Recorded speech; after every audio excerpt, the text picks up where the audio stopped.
Yeah, there is. I've been saying to folks before this, if in this 6 o'clock hour we get one county between Indiana and Kentucky that could be useful as a barometer for later, it'll be Hamilton County. Hamilton County is right here, and it's blue, and it's directly north of Indianapolis. Let me call it up for you.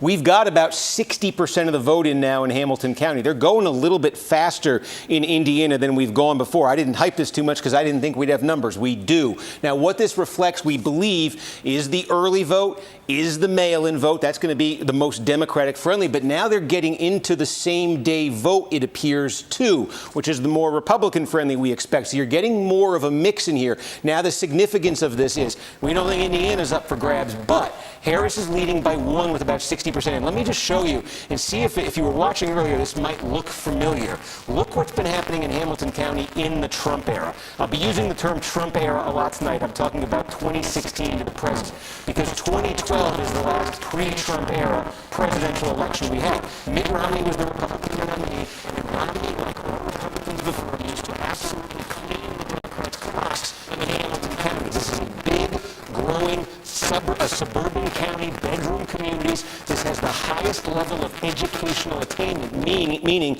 the highest concentration of voters with four-year degrees or beyond. Again, we've been talking about these as Trump-hostile, Democratic-friendly voters. That's what you've been seeing. Romney by 34, 2012. Trump only by 19 in 2016. Look at that slippage. Last time around, look how close the Democrats, they got it down to 7. If you were watching earlier, this might remind you of a county outside Atlanta we're saying is going to be key. The question here in Hamilton, as in that county in Georgia, can the Democrats flip it tonight? It won't really mean anything, we think, in Indiana, but this county demographically is similar to counties we're going to be talking about all night in battleground states. So this may be an early barometer. And I caution, it's only 60%. We have a lot of the vote. There's still a lot to come, probably a fair amount, if not all, same day there. So we want to see how that breaks. But the key here is, are the Democrats making progress, further progress? Trump, lost a lot of ground in 16, even more in 20. Could the Democrats get this to within, a point or two? Could they actually flip a county like Hamilton? If they do, and this may be overtaken by Georgia soon, but we're keeping an eye on these next few minutes because this could be a test of what's to come in some of those other counties. I mentioned Fayette County, outside Atlanta, a lot of similarities between here and there. Steve, I'm going to ask you an Indiana question. Absolutely brush me back if you don't have this. I haven't asked you in advance if you've got it. But given that we do have some significant vote out of Indiana, do you have anything on the governor's race? We can call it up right now, as a matter of fact. And that's the Hamilton County governor's race, not surprisingly. So, yeah, you've got 50. This is the first time I'm seeing it, actually. But Mike Braun, the senator, leading the Democrat here by 15 points. Just so we can compare that to the presidential race. So you got 15 there for Braun. And he's running about 4 points behind Trump's number statewide right now, which, again, given where the expectations are, we'll see where it shakes out in Indiana. But given where the expectations are, the Democrats would probably need more separation from the Trump-Harris race if they're going to win Indiana than 4 points.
Yeah, so what's about to happen here in Georgia is that by this new state law, every early vote from every county has to be reported out in the 7 to 8 o'clock hour. The early vote is more than 4 million votes. We know that. It's about 80% of all the votes. So we're just waiting. This could start lighting up any second if it goes to plan. While we wait for that, I do want to show you Florida, because Florida is a state that counts super fast. And while we don't think of Florida as that competitive tonight, one that we wanted to look at and I wanted to flag is right here. This is Osceola County. This is a biggie just south of Orlando. Why am I flagging this? Because this is one of 3 Hispanic majority counties in Florida, and this county has the highest concentration of Puerto Rican Americans of any county in Florida. 1/3 of the population in Osceola County is of Puerto Rican descent. So obviously, given the events in the campaign trail, we were very interested to see what plays out here. Now, here's the backdrop for it. Donald Trump has actually been doing much better in this county than Republicans have done in the past. Donald Trump lost this by 25 when he first ran. Look at this in 2020. We talked about his Hispanic voter growth in 2020. A 25-point deficit became a 14-point loss. This was one of his biggest leaps in Florida. What you're looking at here is even closer right now with the vote that we're looking at in Osceola. Now, take this one step further. What we get in Florida in these initial batches is the early vote. It's the vote by mail combined with the early in-person vote. Usually in Florida, this initial number, and it's 70% of the vote, is as good as it gets for a Democrat in any given county, because then they count the vote that was cast on Election Day. That's usually more Republican, and that actually increases the Republican share. So if that pattern holds, Donald Trump, in one of the most heavily Hispanic counties in Florida here, is poised to take another big step forward. And again, given the events of the last week, you know, the fact that there's a large Puerto Rican population has made this of particular interest. We'll see, because there's the possibility here, these patterns we're used to where Republicans vote more on Election Day, you know, maybe that blows up a little bit this year, but we're going to see. That's been the pattern. We wanted to keep an eye out for that county. Again, all eyes, though, on Georgia. I'm hoping to see some light up here. What they're doing in Georgia, just so you know, I said Florida is one of the quickest, most efficient vote counting states in the country. Of all the big states, it is the most efficient. What they're doing in Georgia is trying to replicate what they do in Florida. In Florida, the law is half an hour after poll close, all the early vote reported out. In Georgia, it's now 1 hour, all reported out. So you see how fast it starts coming in Florida. That's the aim of this law, that they're first time it's been in effect here. That's the aim of this law in Georgia tonight. Look, we're about 5 minutes past 7, nothing yet. But again, if it goes to plan, we're going to get a lot fast here.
Okay, so as we said, we expect a ton to come in here, and what's supposed to happen is all of the early vote. That includes vote by mail and in-person early voting that's been going on the last few weeks. All of that needs to be reported out by all of these counties in the first hour. So what we're seeing so far is it may be in some of these counties they're going to report that incrementally because it's varying what we're getting.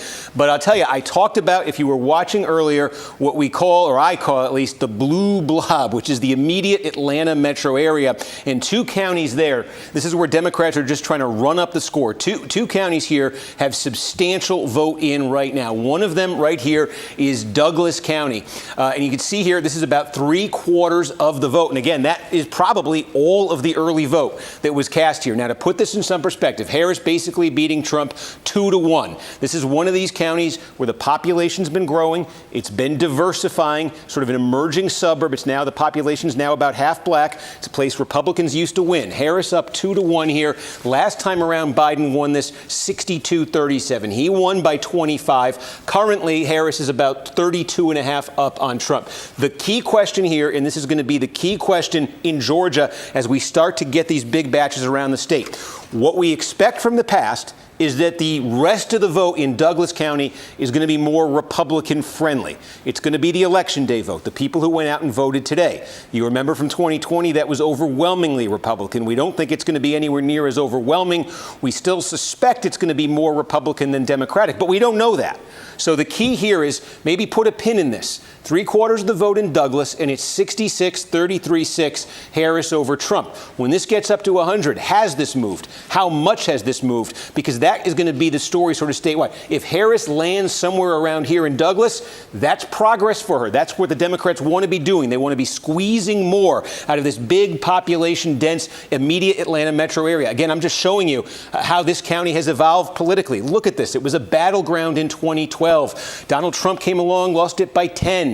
Biden 25, now 32 for Harris. Democrats in all these counties, these 9 counties right around Atlanta, this is what they want. They want to keep driving that number up, keep running up the big margins there because they've been suffering losses elsewhere in the state. So that is Douglas County. Take a look now. Again, this is part of that blue area we're talking about. This is Rockdale County. Geographically, this is small. It's very population dense here. And again, now Harris by about a little bit more than 50. This is all the early vote in Rockdale County. Put it in some perspective. Joe Biden won here by 41. Harris is leading by 51.5. The key question here, as the rest of this comes in, is this number receding back to 2020? That's where Republicans want it. Is it stabilizing here? Is it only falling back a tick? That's what Democrats want to have happen. Again, every one of these counties in the core Atlanta area, Democrats want the Harris number to be bigger than the Biden number. They need to squeeze as many votes as they can. And then, if you were watching at the top of the broadcast this evening, there's one county, and it's right here that I singled out. It's Fayette County. This one has remained red as all these other counties in here have turned blue, but it's been getting close. Now, this is when I say they may be reporting votes out incrementally here. I think we got all the early at once in these other two counties. As you can see, this is a very small number, and we know there were a lot more early votes than this cast in Fayette. But Fayette is the one we really want to pay attention to because, again, just putting this in some perspective, this is a very high-income, high college degree concentration suburb right outside Atlanta, exactly the kind of place where Democrats have been gaining by leaps and strides in the Trump era. Again, just to show you the history. This was 12 years ago, core Republican bedroom community county. Trump comes along. Look at that Republican margin drop. Look at it drop further. Democrats want to be flipping this county tonight. We only have 6%. We need a lot more vote here. But this one we're going to keep looking at because I think it's a test for more broadly how the night might be going for Democrats in Georgia. Just taking a look here, we can go to the far north to seeing what's in. These are the far northern part of the state. This is the most overwhelmingly Republican part of Georgia. So the question for Trump here, he's going to be winning these counties with 75, 80% of the vote. Trump just does not want to have slippage of, 2-3 points even in these places from what he got in 2020. So let's just take a look here. Again, this is relatively small, but this is, okay, Trump got 81.3 in 2020.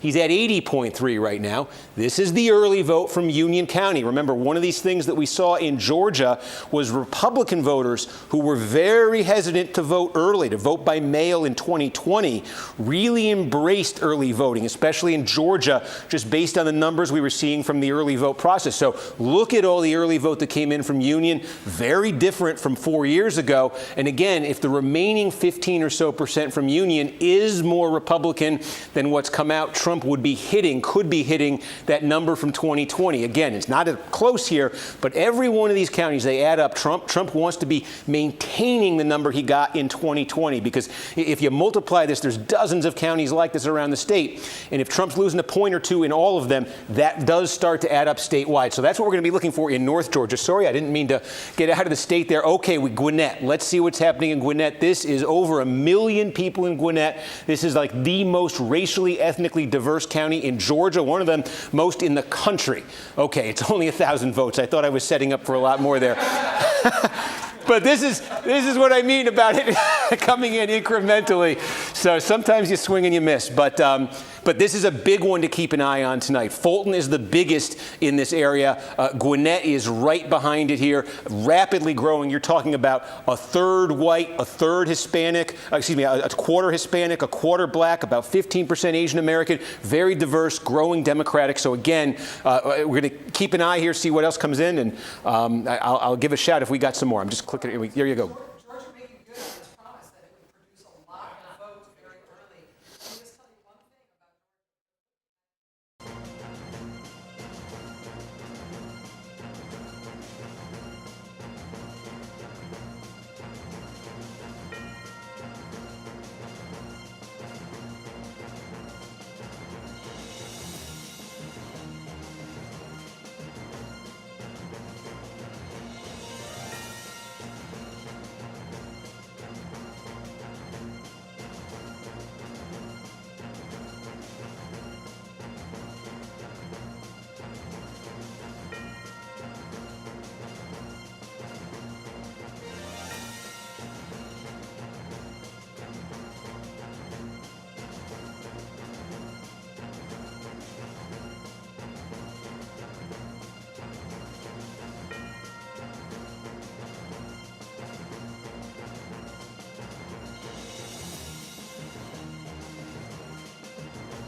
Yeah, we're keeping an eye on Georgia here. And again, you see a lot of the counties lit up right now. In a lot of these, as we were saying, it looks like they're going to do this early vote incrementally rather than in one big batch. So while you see a lot of counties colored in right here, this is the running total statewide. And again, the Democrats, you see Harris far back there, but the Democrats depend so much on this Atlanta metro area, and there's not a ton in from there, especially from Fulton County, the biggest. We already showed you Gwinnett. Democrats are counting on a lot out of there. There's only about 1,000 votes there. So where are we seeing substantial vote in Georgia right now? One place that we just got a lot from is Houston County, and this is a place that apparently released all of the early vote all at once. This is 80% of all the vote we're expecting out of Houston County. Now, this is sort of the mid-state region, and this is the kind of a county where Trump lost some significant ground in 2020. He still won it, but his margin was reduced in 2020. The city of Warner Robins is here. There's an Air Force base here. It's about a third black. It's a pretty diverse county. In the early vote, you see Trump leading 56-43. This is the kind of place. Trump slipped in 2020. He does not want to slip any further. In fact, to have a good night in Georgia, he wants to go back a ways. Let me show you. This is what happened in 2020 in this county. This is what happened in 2016. Trump won it by almost 22 points when he won the Georgia and won the presidency, fell all the way to 12 in 2020, and he wants to get this number back up. So as we say, we expect the vote you're seeing right now, the early vote, to be the best it is for Democrats because it includes that vote by mail, and we expect the remaining vote to be more Republican friendly. We don't know if that's going to happen. We got to see these completed counties, but if that is the pattern and if that holds, then that is a positive development for Trump in that county, and that's something he needs to replicate in a lot of other counties. We also got a big batch here. This is Oconee County. This is right outside of Athens where the University of Georgia is. This is one of the wealthiest counties in Georgia. It's heavily white, high concentration of college degrees, yet actually still a very Republican county. And again, you're looking at all of the early vote here. And again, the kind of place Trump doesn't want to be slipping anymore from 2020. So again, he wants that number above 66. So that's only 2 counties, but that's what we're looking for as the Trump counties start to come in. Let me just take a look. I think we might have, and again, resetting statewide there. Those are the numbers statewide in Georgia right now. Again, for the Democrats, so much is going to have to do with that Atlanta metro area. Starting to get vote in here in North Carolina. Again, keep in mind, you see a lot of counties, the colors here. You only see about 27,000 votes statewide in. Also going to come in very incrementally here. You know, look where Raleigh is, Wake County. This is one of the biggest Democratic vote-producing counties in the state. You got Durham County right next door to it. Something big just came in. We'll take a look here in a minute. Orange County. But I just give you a sense of North Carolina. A couple things. We expect what's going to be reported out here in the earliest part of the night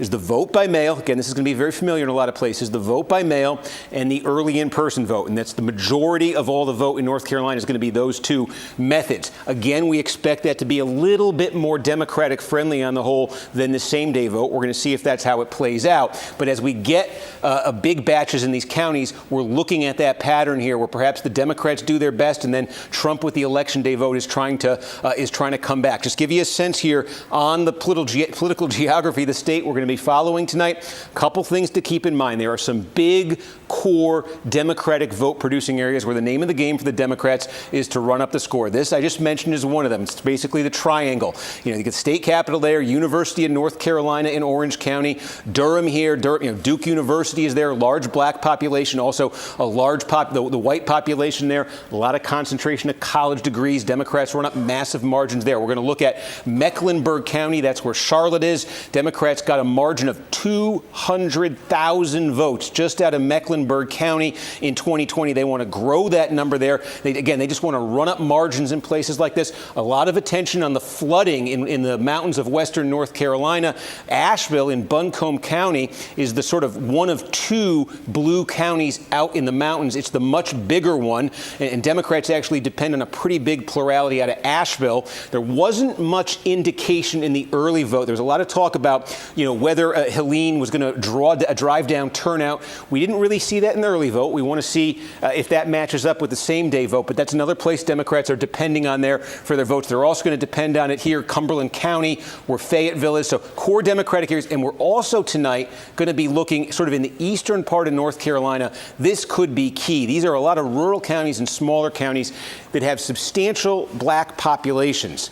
And these are counties, a lot of these Barack Obama either won in 2008 when he became the last Democrat to carry North Carolina, or he came close to winning. And since then, the numbers have come way down for Democrats. They think they can get the turnout up here this year. We're going to be paying attention to those counties as they come in. But again, statewide right now in North Carolina, very early. That's what you see with just over 100,000 votes. And we'll just check back in on Georgia, and we are still about where we left off there. All right, so we just had North Carolina, West Virginia, and Ohio poll closings. We had Georgia poll.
We're starting to see a bit of a picture maybe emerge here, and there's a couple layers to this. Again, a third of the vote, and you see Donald Trump up by about 200,000 here. I say there's a few layers. The first I can tell you is this. One thing we were looking for here and are looking for in Georgia, I was describing it earlier, there's just a lot of very small rural counties that are going to be deep, deep red. And one of the questions coming into tonight was, would there be any slippage for Donald Trump in those counties, those core Republican Trump counties? Remember, he's trying to make up a deficit. He lost by about 12,000 votes last time. So we've got about 10 now completed of those rural, heavily Trump counties. We're talking about places where he's going to get 70, 75, 80% of the vote. In all 10 that have now been completed, Trump's vote share relative to 2020 has gone up between 1 and 3 points. So again, there's a lot more rural counties out there, but they start to add up. And when it's 10 for 10 so far, I'd say that's something the Trump campaign in that layer is looking for. Now, there are other layers to this. Let me take you to another one. We talk about, for the Democrats, this core blue area in and immediately around Atlanta, and we're starting to get a lot more out of here. So let's say Fulton County, this is the biggest of the big. This is where Atlanta is, or most of Atlanta. It bleeds over into another county. But again, we've got the early vote, we think, here out of Fulton, or a lot of it. And here's Harris, and put this in some perspective. This is how Biden did in Fulton County in 2020. And again, like all of these Atlanta metro counties, the story here has been Democrats getting bigger and bigger margins election after election. They want that trend to continue tonight. They don't want it to stop. They don't ever want to recede from that number. And so with some same-day vote here still to come in Fulton, we want to see how this develops, but they want to have the number Democrats do high. 71 is a very high number, and the margin's very big. They want to have it higher than 71. There's still votes to come, but we're keeping an eye on that. We've also got here, this is just as core a Democratic county as you're going to get, a large historically black county, Clayton County. We've got more than 2/3 of the vote in here. And again, this is sort of customary Democratic level here. That's what they want to be seeing in a county like Clayton County. Take a look again. Gwinnett is still pretty empty. Another one to update you, though, on, we asked as a key question in this metro area, is this blue zone expanding at all? And this is the county we wanted to watch, Fayette County, and we've got a lot of Fayette County in right here. And again, take a look. This is what it was in 2020. This would be progress for Democrats. There's still more vote to come, though.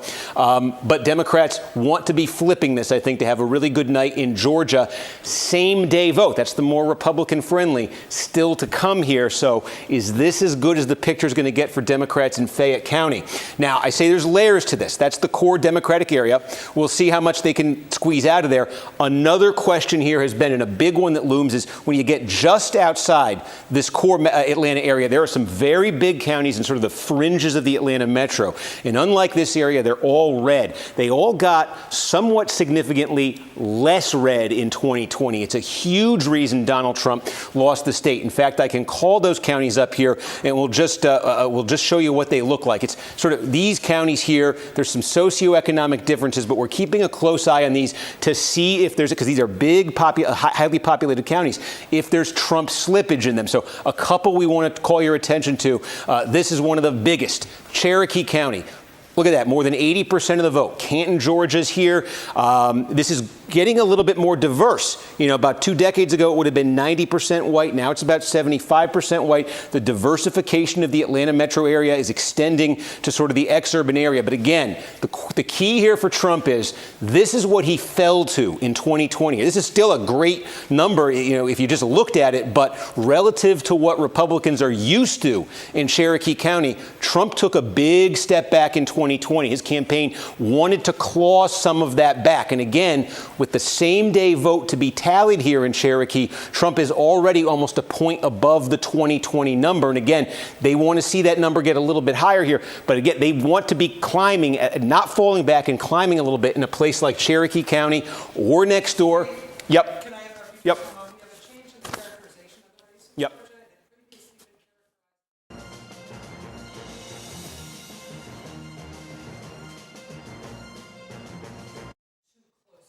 Yep. So again, it doesn't mean we're anywhere closer to a result, but I wanted to get that in while you continue your exposition of why you feel that. Yes, absolutely. So again, want to see there if that Trump number comes out. All these counties in sort of the exurban area. Forsyth is another big one. And actually, you can see here a little bit less of the vote in, but Trump so far a little bit behind that number. That would be good news for Democrats if in a place like Forsyth, Trump is falling short of that number. And another key here just in Georgia that we're going to be watching, it's just slowly taking shape. Again, I will call these counties up sort of in a group on the screen so you can see them. In sort of south and in mid-state Georgia, there's a number of counties with they're rural counties with large African-American populations. And this is the place where Democrats think they can improve the turnout and either get better margins or cut into Republican margins in some of these counties. So, again, a lot of incomplete here right now, but a couple with a significant vote that I can show you. One would be Baldwin County here, and almost all is in Baldwin County. Again, very small, but again, this is a place Joe Biden won it. Okay, it's about 45% black population in Baldwin County.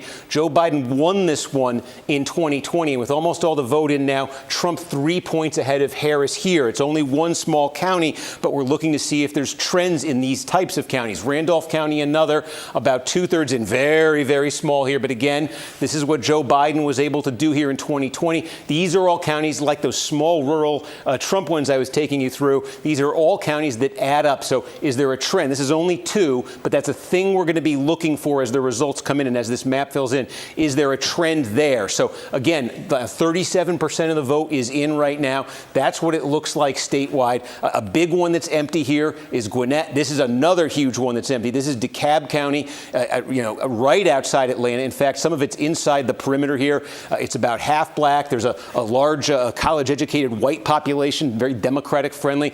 Huge number you can expect for Democrats out of here. We haven't seen anything from that yet. And I also think we've got some numbers here, yes, in Pennsylvania. And I just want to tell you what to expect here in Pennsylvania, because you see a massive Harris lead in more than 300,000 votes. In Pennsylvania, there's really only, we talk about this early in-person voting that, millions of people are doing in other states. They don't really have that in Pennsylvania. It's pretty much just vote by mail or vote same day. And what's happening in most of Pennsylvania tonight is the vote by mail is going to all be reported out first and then the same day. And we expect a pretty clear division, unlike in some other states where the vote by mail we think will be very heavily Democratic and the same day will be more heavily Republican. And so that's what we're seeing. Look, the city of Philadelphia has released, and there's more to come.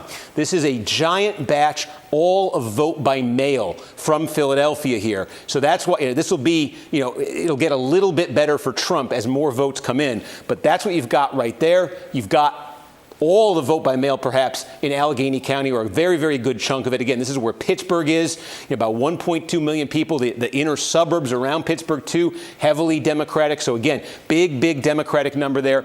And also in Lancaster County, well, only about 700 votes there. So really the two big cities in the state have come in. We're getting a little bit more now, Butler County and a few others. But, again, you can expect it's the vote by mail first in Pennsylvania. So you can expect Harris to have a pretty substantial lead in these early, in the early hour and a half, whatever it is. And the story in Pennsylvania, it's going to be the opposite of the story we followed 4 years ago. 4 years ago, the story was they counted the same day first. Trump had a big lead, and night after night, Biden was chipping away at it with the mail vote. Tonight, we expect just about all of the mail vote to come in, followed by the same day. And the question will be on the same day, can Trump catch Harris? So again, yep.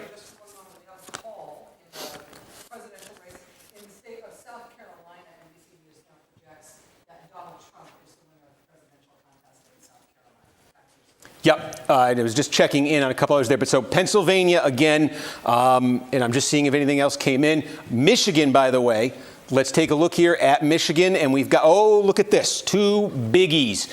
So we set this up earlier. Oakland County, remember, this is gigantic suburbia, high income, high concentration of college degrees right outside Detroit. Now, what you're getting here again in Michigan, they overhauled elections completely this time around. So for the first time in Michigan, they have early in-person voting. A lot of people taking advantage of that. There's also vote by mail. And I think what you're looking at, it's going to vary in Michigan tonight. Unlike some of these other states, there's not a lot of uniform rules here in terms of what sequence the vote's going to be reported out. But in Oakland, I suspect just based on this margin, you're looking at a lot of vote by mail, early vote here. But remember, we said at the start of the night, the test we're going to be applying all night, one of them is to compare Oakland County to its a neighbor to the east, Macomb County.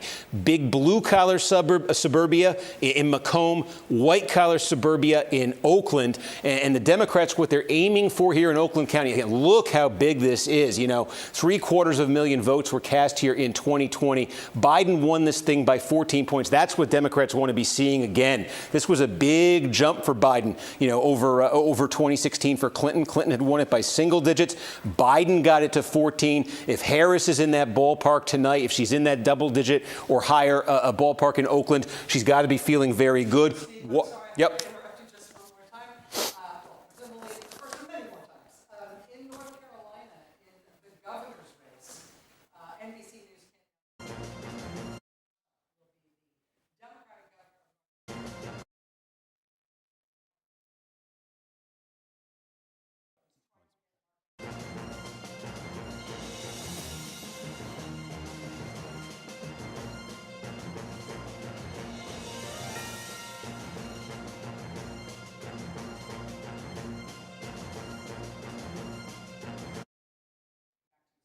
Yeah, just to quickly finish Michigan, and then we're going to check in on North Carolina. In Michigan, again, 8 p.m., almost all the polls closed. The reason they don't officially close, there's a few counties, 4 of them in the far UP that are central time zone. But we're going to be getting this hour most of the rest of the state to some degree. Things quickly, just to keep an eye on as this map fills in. You see, this is very little vote, but you see here Grand Rapids. This area of western Michigan that Grand Rapids is sort of the anchor city of, is a traditionally Republican region that has moved pretty strongly against Trump. This has been a growth area for Democrats. This is an area where Trump has lost a lot of traditional Republican support. So the question in this county, this is Kent County. It's a biggie. Grand Rapids is a city of, about 200,000 people. In 2020, Trump lost it by 6. Democrats would love to get that up to double digits, and they'd love to make further progress in this region. It's a lot of population here. Democrats see a lot of room for growth. Also up here, by the way, you see that's Grand Traverse County, where Traverse City, Michigan is. Both parties sent their candidates to Traverse City a couple times here. This part of Michigan, it's not as big population-wise, but it's very volatile politically. They sort of call this the cherry coast. Cherry farming is big up there. There's wine country. This is Leelanau County. It's one of the wealthiest in the state. Again, these are traditionally Republican counties where they have given way for Trump.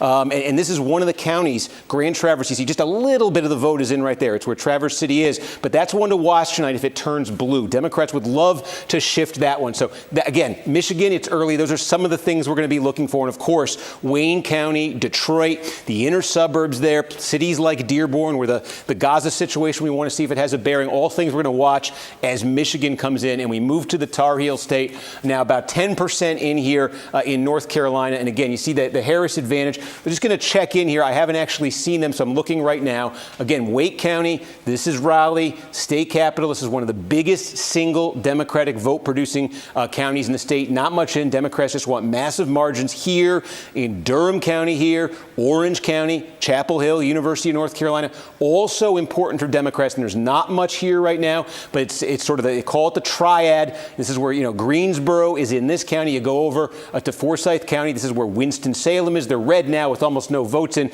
but these are core Democratic counties and should be. We want to see those take shape tonight. And I want to draw your attention to a county that I think is going to be very key to telling the story as it unfolds in North Carolina. It's this one right here. Don't pay attention. There's almost no vote, but Union County is massive. It is a big bedroom community suburb of Charlotte, Mecklenburg County, and it's still a very core Republican county. The banking industry is very big in the Charlotte area. It's sort of a bedroom communities made by the banking industry. Maybe think of it that way. Just take a look, though, at Union County. Here's Here's the trend. Again, it's slippage for Trump. It's more dramatic in other suburbs around the country. Trump won here by more than 30 points in 2016. In 2020, Trump still won North Carolina, but his margin shrank. It's why Democrats think they got a shot here tonight. And this is a big reason why Trump's margin shrank in North Carolina. He just didn't squeeze as much out of these big core Republican suburbs. He won it, but it was 24 instead of 30. And I think that's a very good bellwether gauge tonight. As you see this county come in, is Trump falling short of that number again? Democrats would like to chip away, get that down to 60, 59, something like that. There's a number of big suburbs in the state. There are some of them, are outside Raleigh, where that's the story. It's a core Republican, but does it get a little bit less so? So again, statewide now in North Carolina, it's sort of scattered, as you can see, in these different counties. But statewide right now, 4 points. And again, we talk about this. Let's just take a look, because we've got some. I'm checking these to see one thing that I'm looking for here. We've got Anson County has let's take a look and put this in some perspective here. Significant black population. This is one of the stories in North Carolina. The Democrats in counties with large black populations think they can improve the turnout, think they can improve Democratic margins in some cases, maybe flip some of them. So we do have 3/4. It's very small, but this is the kind of county we're going to be looking at. There's a lot of them in rural eastern North Carolina. Not much to show you right now, but with large black populations. Barack Obama was the last Democrat to carry North Carolina. He carried some of those counties. The Democrats have kind of fallen off dramatically in them. We want to see it's in this eastern North Carolina area here. We want to see as these fill in, are Democrats taking strides forward there? They think they can with Kamala Harris as the nominee. They think they've improved their ground game. That'll be a test for it. So again, sitting there at about 9% statewide in North Carolina, and returning to Georgia, where we now have about half of the vote in. And again, just going to take a quick look. I've struck out on this every time, but this is going to be very big when we get votes from Gwinnett. And we don't have many more from Gwinnett, but you're starting to take shape here again. That's that core Democratic area. Just seeing if we have any more from Fayette. I'm going to go back and take a look right here. But again, now almost half the vote in Georgia, and I think starting to see a little bit in the way of patterns, just in terms of the rurals, at least in Georgia, Rachel.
Yeah, and again, now a little bit more than 10% statewide, heavily the vote by mail here. That's why you see such a massive Harris lead. Not just heavily vote by mail, but heavily Philadelphia and Pittsburgh area, Allegheny County. Those are the two biggest in the state. So I think why don't we just give you a sense here over the next couple hours as Pennsylvania starts to take shape, what we're going to be looking at, because this could be absolutely critical, obviously, when we start talking about road to 270 scenarios. So, first of all, for Democrats in Philadelphia, it's just a question of margin. Harris is going to win this very big, but let me just show you what happened in 2020. This is what it looked like, and this was a margin for Democrats. You could see Biden 603,000, Trump 132,000. That is a margin of about 470,000 votes for Democrats out of Philadelphia. I think one of the numbers to keep an eye on as Philadelphia and Pennsylvania comes in is, does that get up to, if that got to 500,000, maybe set that as a bit of a benchmark here. If Democrats can get that up to 500,000, I think they're going to be feeling very good about what they can do in Pennsylvania. Can they drive that number up? Because, while this is a big number for Democrats, this 81-18 victory for Biden over Trump, there was a little bit of slippage there. This is just the city of Philadelphia. A little bit of slippage there for Democrats, give it relative to what they used to get out of Philadelphia. It's because in 2020, in part, Trump made gains with Hispanic voters in Hispanic precincts and neighborhoods of Philadelphia. So that's one of the things to watch tonight. Democrats are getting a big margin, but how big? Is it going north of 470? Is it getting up to 5? Or does this tick down another point or two in either direction here? So we're going to be looking out of that in Philadelphia. The other big thing, look, the collar counties of Philadelphia, these four right here. It's Delaware County, Chester County, Montgomery County, and Bucks County. Take them in almost two sections here. Take these three together. Delaware County, where we do have a little bit of vote, can show you right now. Core Democratic county, this is a little bit more racially diverse. You see Biden won this by 26 points. It's just about running up the number for Democrats in Delaware County, as is the case in Chester County. Now, Chester County, again, this fits that profile we talk about. High concentration of college degrees, higher income. There's no county in Pennsylvania in the Trump era that has become more Democratic to the degree that Chester County has. So as you start to look at the results come in here tonight, it'll be a while, see what Biden got here, 58%, maybe set a benchmark in your head of 60%. Can Harris break 60% in Chester? Because what's happening in Pennsylvania, and this is going to be a theme in the two other northern tier battleground states, what's happening in Pennsylvania is the Democratic base is geographically contracting. Trump came along in 2016 and he started to run up massive margins in rural areas of the state, rural blue-collar areas of the state. And what's happened is the Democratic base has become more geographically concentrated into cities and metro areas. Again, suburbs, places, as I say, keep saying it, but it's what the stats show, high concentrations of college degrees. So what the Democrats increasingly need to do is just focus on running up margins in those places that can offset the Trump gains elsewhere in the state. So that's what these three counties are all about. Bucks is a big one, about 450,000 people here. It's a little bit different. This is a true swing county here. How this one goes tonight could tell us a lot about how the state is going. It's just, it's more blue collar than these other collar counties. So we're going to be watching there. South Central, Pennsylvania, sort of this region in here, Harrisburg, Lancaster, York. This is actually an area. There are some Republican counties in here, but this is an area where Trump had some slippage. Cumberland County, this is an area where Trump had some slippage in 2020, a potential area of growth here for Democrats. We're going to keep an eye on this region. Western Pennsylvania, you see a lot of blue here again because it's vote by mail. These are almost all going to be red tonight. And this is, when I say Trump has been running up the score, these are the counties where he gets 65, 70, 75% of the vote, all in this part of the state. And I think where the game may be won or lost in Pennsylvania is going to be northeast Pennsylvania. I think we showed you at the start of the night, but I'll go back to it again. Going to be paying a lot of attention to Lackawanna County, and we've got about a quarter of the vote in here. Again, this is the vote by mail, but here's the story in Lackawanna County where the city of Scranton is.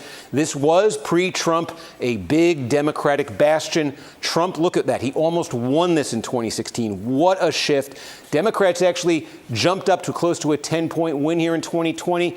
Was that because Joe Biden and his Scranton ties? Was that because of, something else, changing attitudes towards Trump, perhaps?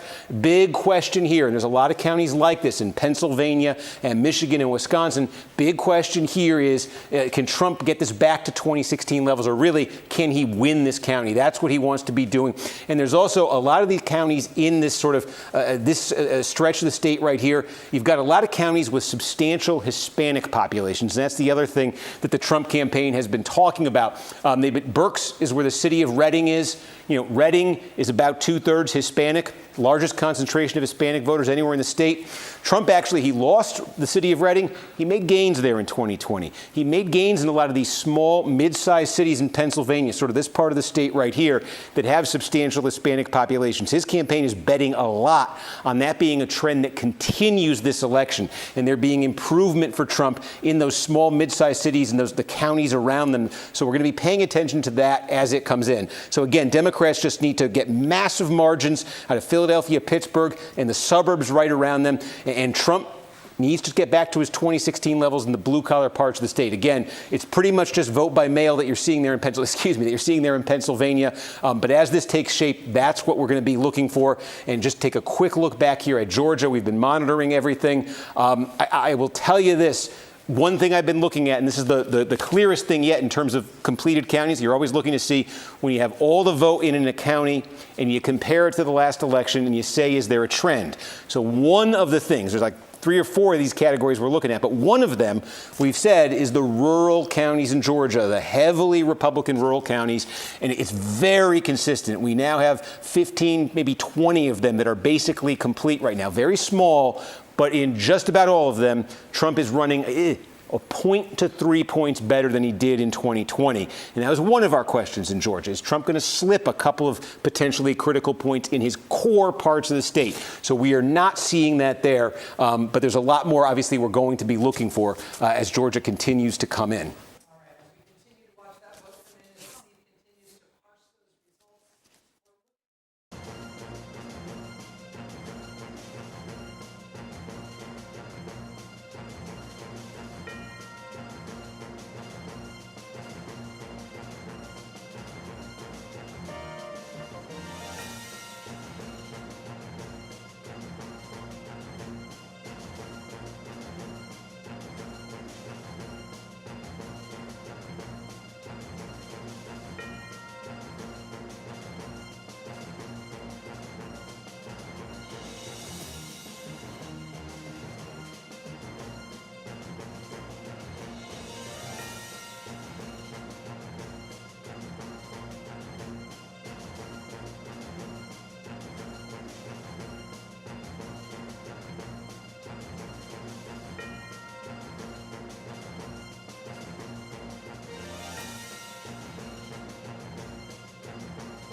Yeah, so we've got some counties where we've got, a lot, maybe all of the vote that I think are very significant. We highlighted at the start of the night in North Carolina, right outside Charlotte, this county right here, Union County in red. It's a core suburban Republican county, and it's one of those. It's gigantic, first of all. And second of all, it's one of those where Trump still won it in 2020, but he lost ground. Key question tonight, would he lose further ground? That's what Democrats are trying to do in Union County. We basically got all the vote in Union County now. You could see Trump, that's about a 25.5-point margin.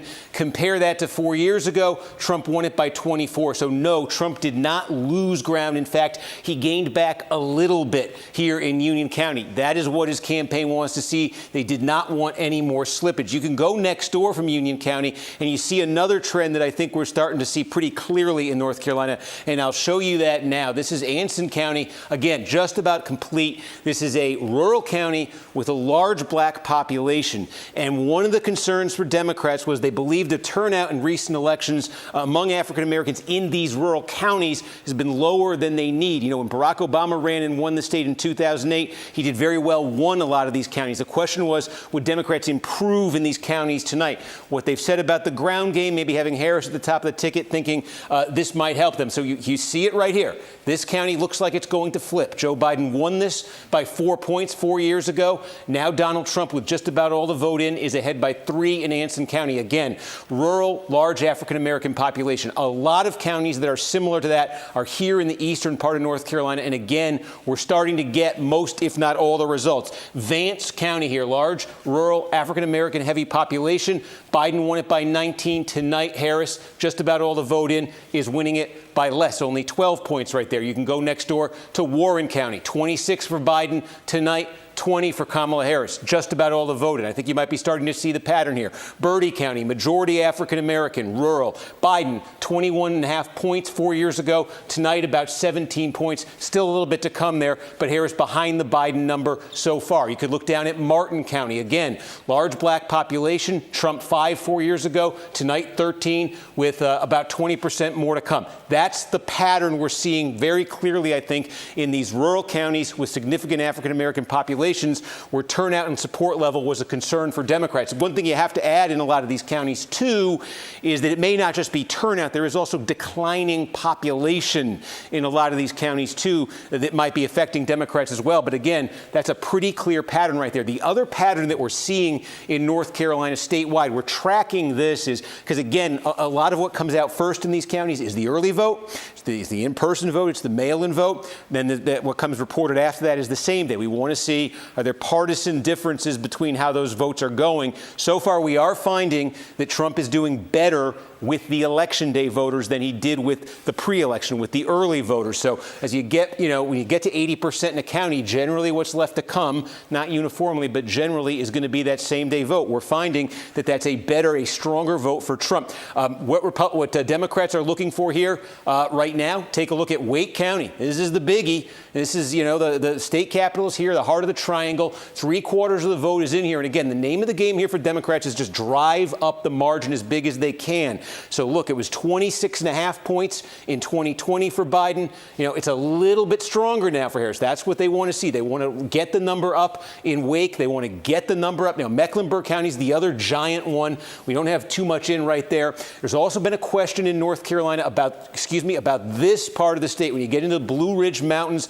it was so affected by the hurricane. Is that going to affect turnout levels? Is that going to affect results at all? A couple things we can tell you. Most of this region is Republican. Most of these counties are rural and heavily Republican. I don't know why I just did that. They're mostly rural and heavily Republican, and we could just show you, you're starting to, this is tiny, but this is what you're seeing in the rural, heavily Republican mountain counties that are getting close to fully complete. Trump hitting that 2020 number, maybe going even a little bit north of it, and you can just see in terms of the turnout question here, which everybody's had in the wake of the hurricane. Look, 3857, 839. You're at about 4,700 votes. In 2016, it was 37. They're a little bit above 2020 level here. And I think if you're above 2020, that is, of course, an all-time record for turnout. That indicates, I don't think there's an indication there, that's one county, but we're seeing it elsewhere, of a big turnout issue. There are 2 blue counties in the mountains. The big one is Buncombe. That's where Asheville is now. We have about half here with the same day to come. If this were to hold, Democrats would be very happy with what's happening in Buncombe County because they depend on this to run up big margins here. But again, still to come is that election day vote that we think is more Republican. So is this vote going to come down for Democrats? Let's see as that comes in. They want to be hitting, a number north of what Biden did. The other county that's just about complete, and it is a blue county. It's where Appalachian State University is. I can show you that. Watauga County, just about all in right now. And again, Biden won this thing by a little over 8 points. It's at about 7 right now. Democrats, this is not a huge county, but Democrats in counties like this, there's a big academic institution. There's a pretty good concentration of students, of college degrees, a lot of these ingredients for Democratic success. They want to be driving up the numbers in those places. Another place like that is Orange County. University of North Carolina, Chapel Hill is here. This is basically on par for Democrats, even a touch above what they did in 2020. That's what they want to see. One other place I could just flag here, this is Carrabas County. This, of all the counties, all the 100 in North Carolina, this is the one that swung the most to Democrats in the last election. Again, right outside Charlotte. It's growing. It's diversifying. It's pretty quickly diversifying. So again, you can see Democrats want to make further progress. Trump won this thing by almost 20 in 2016. And again, look at that. It came down to single digits in 2020. This is another test tonight. This is a place where Democrats want to really keep that momentum going early, but that's when we're going to keep an eye on there. But again, you can see those trends. Trump in the big suburban test outside Charlotte, I'd say he probably passes that test in Union County. And the Democrats so far in these rural counties with large black populations, not getting what they hope for there. Still to come, though. We want to see how Wake finishes. We want to see Mecklenburg, the triad. You got Greensboro. Again, we don't have a ton here. Greensboro, Forsyth County, where Winston-Salem is. So still a bit more to come there. And then Georgia, look, 70% in now. Trump continuing with an advantage here. It's about 243,000 votes. And we are getting a lot more clarity in the metro Atlanta area. A couple of things. We talked about this. Democrats wanting to improve margins here. That's what they need to do. Cobb County is a place, where this was a Republican stronghold not long ago, where Democrats are running up the score lately. You see what happened in 2020. Biden won here by 14 points. Currently, 78% of the vote is in. Harris, this is the early vote likely. Harris is winning here by 16. The concern for Democrats is the remaining vote, we suspect, is that election day vote, a little bit more Republican friendly. 16 would be a very good margin for Democrats in Cobb, but does that come down? If it falls below that 2020 level at all, that's very alarming for Democrats. Fulton County, again, we've got the early vote in here, and now some of the same day as well. Look at that. It looks exactly like it did in 2020. Democrats want to grow that a little more. Again, concern for them. It's a big blue county, but if what's still to come in Fulton is a little less blue, and that number slips below 2020, that's a trouble sign for Democrats. We flagged Fayette County early in the night. Would this one flip? If the blob, I call it the blue blob there, was going to expand, this is the place. It's not quite all in, but almost all in right now. You see Trump with a 2.5-point lead. Now, that is progress for Democrats from 2020. This was a 7-point race in 2020, so it's progress for Democrats. Will it be enough progress? Again, those other big, giant suburban counties there are going to tell a lot of that story. We finally have a little bit in Gwinnett County. I just want to linger on this one for a minute because it's enormous. This county has over 1 million people. It has transformed demographically in the last generation. This used to be a staunchly Republican, heavily white county. It's now one of the most diverse in the country. Democrats, you can see Biden won here by 18 points in 2020. And again, the Democratic margin here, it's just been, look at this. In 2016, it was a single-digit race. It became almost 20 in 2020. Democrats want this over 20 tonight. Let's see. It's early there, but that's a key one just because of the size and because of the trajectory. So again, and we can also just take a look. I said these sort of exurban, fringe Atlanta metro counties that are red. The question here is, do they become less red? The biggest of them is Cherokee County, and we got almost all of Cherokee County now. This is where Canton, Georgia is, one of the wealthiest counties in the state of Georgia here. Take a look. This is what happened in 2020. Donald Trump won here by 39.2 points. Tonight, he's winning it You could see almost the same, as about a 0.3 of a point off. The Trump campaign, let's see here. They don't want big slippage. There's not big slippage. I think they would have liked to claw back a little bit more here, but they're not losing ground. And there are scenarios where that's enough for them in Georgia. You can look next door. Is Forsyth County. Now, this is another. This is very wealthy. This is a biggie you can see in terms of votes. This is a place where Trump lost substantial ground in 2020. Now, bulk of the vote is in. Same day still to come, so room for Trump growth here. He's already overperforming a point from where he finished in 2020. That's an encouraging one for Republicans. You can just kind of complete this loop quickly. I'll just show you some of them here. Again, Hall County is one, almost all in. Trump had slippage here in 2020. You see, he's improved by about 1.5 points here. Not major, but this was a state that was decided by a fraction of a point in 2020, so any shift is significant. Barrow County, almost all in. Again, Trump had slippage here in 2020. A little bit more slippage here tonight for Trump. You can see Harris running 1.5 points better than Biden did. Trump basically level with 2020. And you can take a look down here at Walton County. Again, this is the early vote in Walton County. Trump had slippage here in 2020. 49 points, believe it or not, was slippage for the Republican. Tonight, 46. This is the early vote. Again, same day. Does it get back to 49? Does it get back to 50? That's what Trump wants with the remaining vote there. I think we've got just about all of Douglas County in right now. And again, Douglas County, it's one of these demographically, it's fast growing, it's transforming politically, it's diversifying. And you can see here, Democrats, it looks like in Douglas, have achieved what they want to do here. Biden won this thing by 25 points in 2020, just about all in. Now Harris has it north of 30 points. That is something Democrats want to see there. So again, we zoom out statewide. It's a 6-point lead right now. We could also check in if you want. We could just take a look. We've got them marked off on here. I'll show you. This is, we were talking about this in North Carolina, same in Georgia. There's a lot of rural counties with large African-American populations, and the question for Democrats is, can they improve? They'd like to improve turnout-wise, vote performance-wise, obviously, relative to last time. So again, I think we showed you earlier, Baldwin's just about all in. This is a change. This was a blue county in 2020. It's flipped over to Trump. All the vote is in right now. Look, you can see here, Wilkes County, just about all the vote is in. Trump by 17. Trump won this thing, by about 13 points and change in 2020. So we're, seeing a bit of what we saw in North Carolina. Randolph County, very small, but a lot of this is in right now. Biden won it by 9 in 2020. It's sitting there at about 8 points right now. What's left to be reported out in Randolph County is going to be that same-day vote. We're seeing this in a fair number of these counties, too. It's a bit similar, I think, to what we're looking at to what we're seeing so far in North Carolina. Here's another one, very small, but again, this is a large black population, 19 points here in 2020. Tonight it's sitting at about 16.5 with just about all the votes. And again, these slight differences in a state like Georgia can make all the difference. Where of all these millions of votes, we expect about 5 million votes. And in 2020, it was separated by 12,000 of them. So again, if there's any slippage for Democrats here off that 2020 number in full, that's a very bad sign for them. And they are at right now. Harris is at 72.6. This is the biggest single county in Georgia, 72.6, 72.6. If this number starts dropping with the remaining vote, with that remaining same-day vote to come in, even though that looks like an enormous Democratic win, and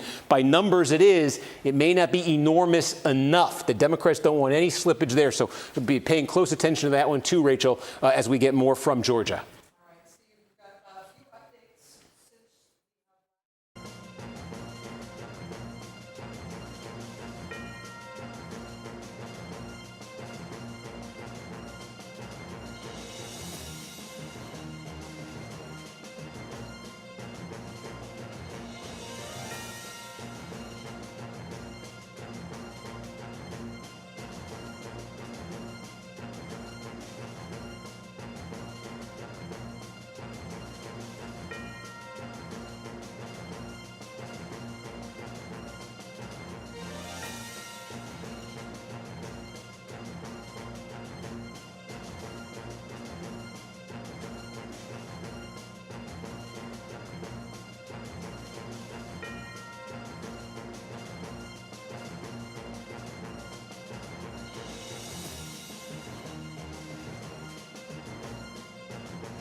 Yeah, and again, the story in Pennsylvania, as we say, most of the state is going to be Democrats putting up giant numbers in these counties, and then Trump, that's with the mail vote, and then Trump with the same-day vote trying to chip away at that and reverse it. Now, this one we flagged at the start of the night, so I want to check in on it. Lackawanna County, where Scranton is. This is one of the most complete counties. It is not complete yet, but it's one of the most complete we have so far in Pennsylvania. About 80% of the vote is in right here, and this is following exactly that pattern. The mail vote was reported out quickly here. Harris had a gigantic lead with that, and with every update since of the Election Day vote, Trump has been chipping away at it, and you're at 80% right now in, so more to come. And again, this is a key county, I think, once we get full results here to understand where this might be going, because this is what we're looking at. In 2016, Donald Trump, this was a huge gain for Republicans. They used to get absolutely flattened here. Donald Trump only lost this county by 3 points and change. In 2020, Joe Biden, Scranton native, got it up to almost 10.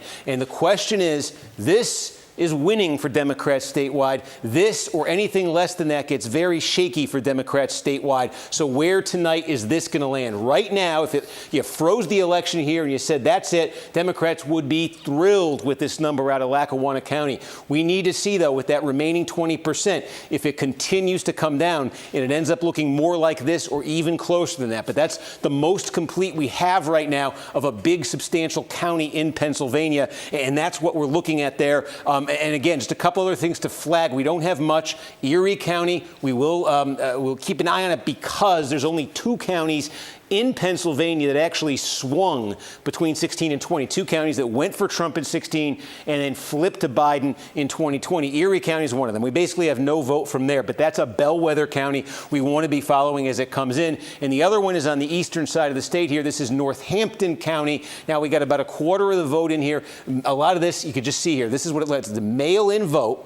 You see, Joe Biden won this thing narrowly in 2020. This was a flip. And again, this is the question now as the remaining vote starts to get tallied up and come in. Can Donald Trump get back to that number and beyond it? Can he flip this county? These are potentially bellwethers in Pennsylvania. By the way, Wisconsin, we started to get some results here out of Wisconsin, too. And I just want to show you, we said at the start of the night, bow wow. The bow counties, Brown, Outagamie, Winnebago, blue-collar counties, Green Bay, Appleton, Oshkosh. These are areas where Donald Trump lost some ground in 2020, still won them, wants to win it back. And wow, that's Washington, Waukesha, and Ozaukee. These are core Republican suburbs where Democrats have been gaining.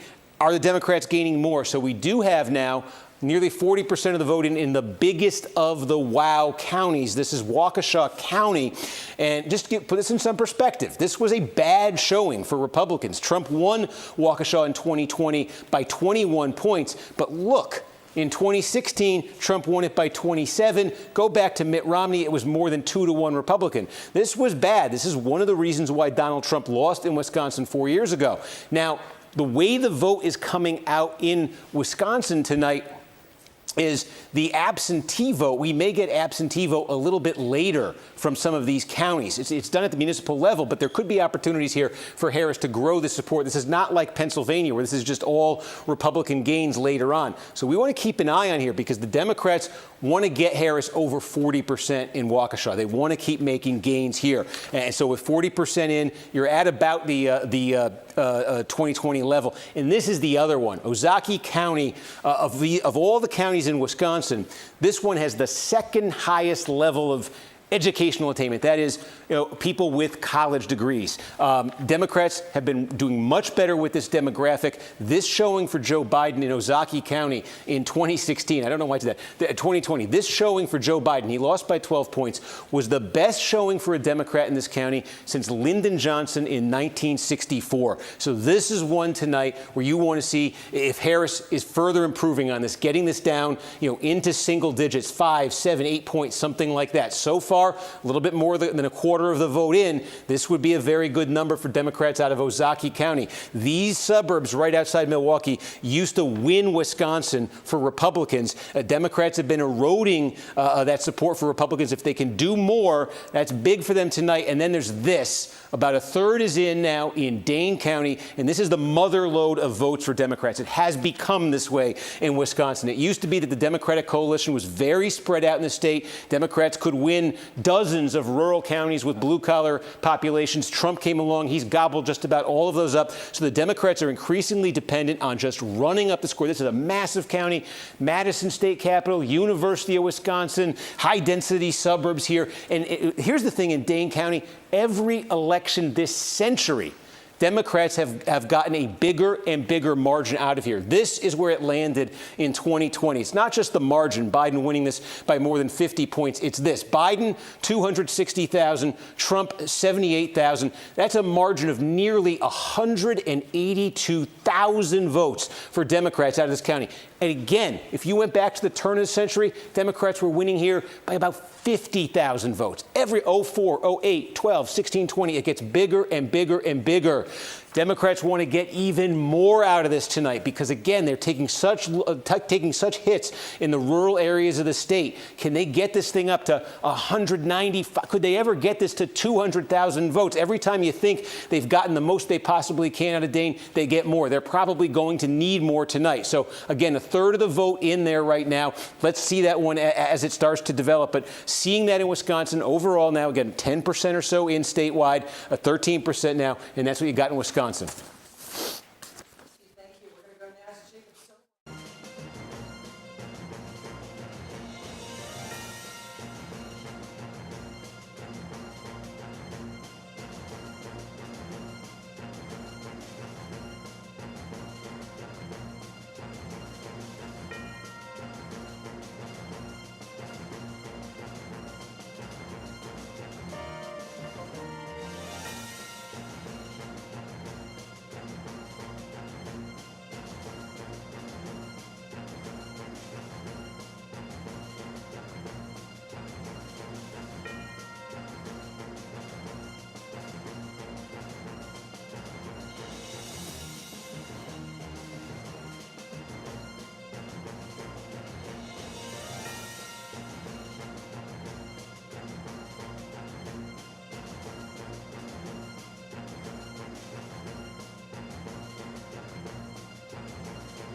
Yeah, and again, it's kind of coming in incrementally. So a lot of these counties, as I said, there's this big division between the vote by mail and the same day, and it's kind of unclear in a lot of these counties. We just don't have enough to say. But one county where we're getting real close, and I think is going to be a very big indicator here, we've talked about this, is Lackawanna County, where Scranton is, and now 90% of the vote is in. And we were looking at this a few minutes ago, and we were saying again that we expected Trump to close, to cut into the lead that Harris had. It was at about 6.5, 7 before. Now with 90%, and you can see he's cut it a little bit. It's down to 5 points. And remember what we're looking for in Lackawanna County. There's two very different ways this has played out in the last two elections. In 2016, Donald Trump got close to only about 3 points behind here. He won the state of Pennsylvania. In 2020, Democrats with Joe Biden came in and won this by more than 8 points.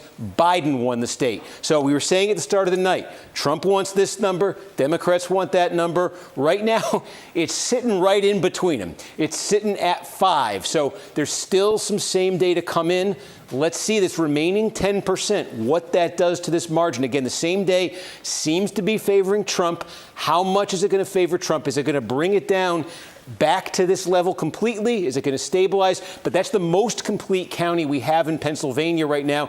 And I think we said at the start of the night, it's a very key one, because this region where Scranton is, where Lackawanna County is, this is very contested political terrain. I could just show you some of the other counties here. Luzerne County, this is where Wilkes-Barre is. This is also where the city of Hazleton is. Hazleton is a majority Hispanic city. Donald Trump actually won Hazleton in 2020. Again, Trump campaign thinks it can make more gains with Hispanic voters. If they do, you'll see it here. About half the vote is in Luzerne County. And again, the same day is what's still to come here. So Trump's leading by 8 points now.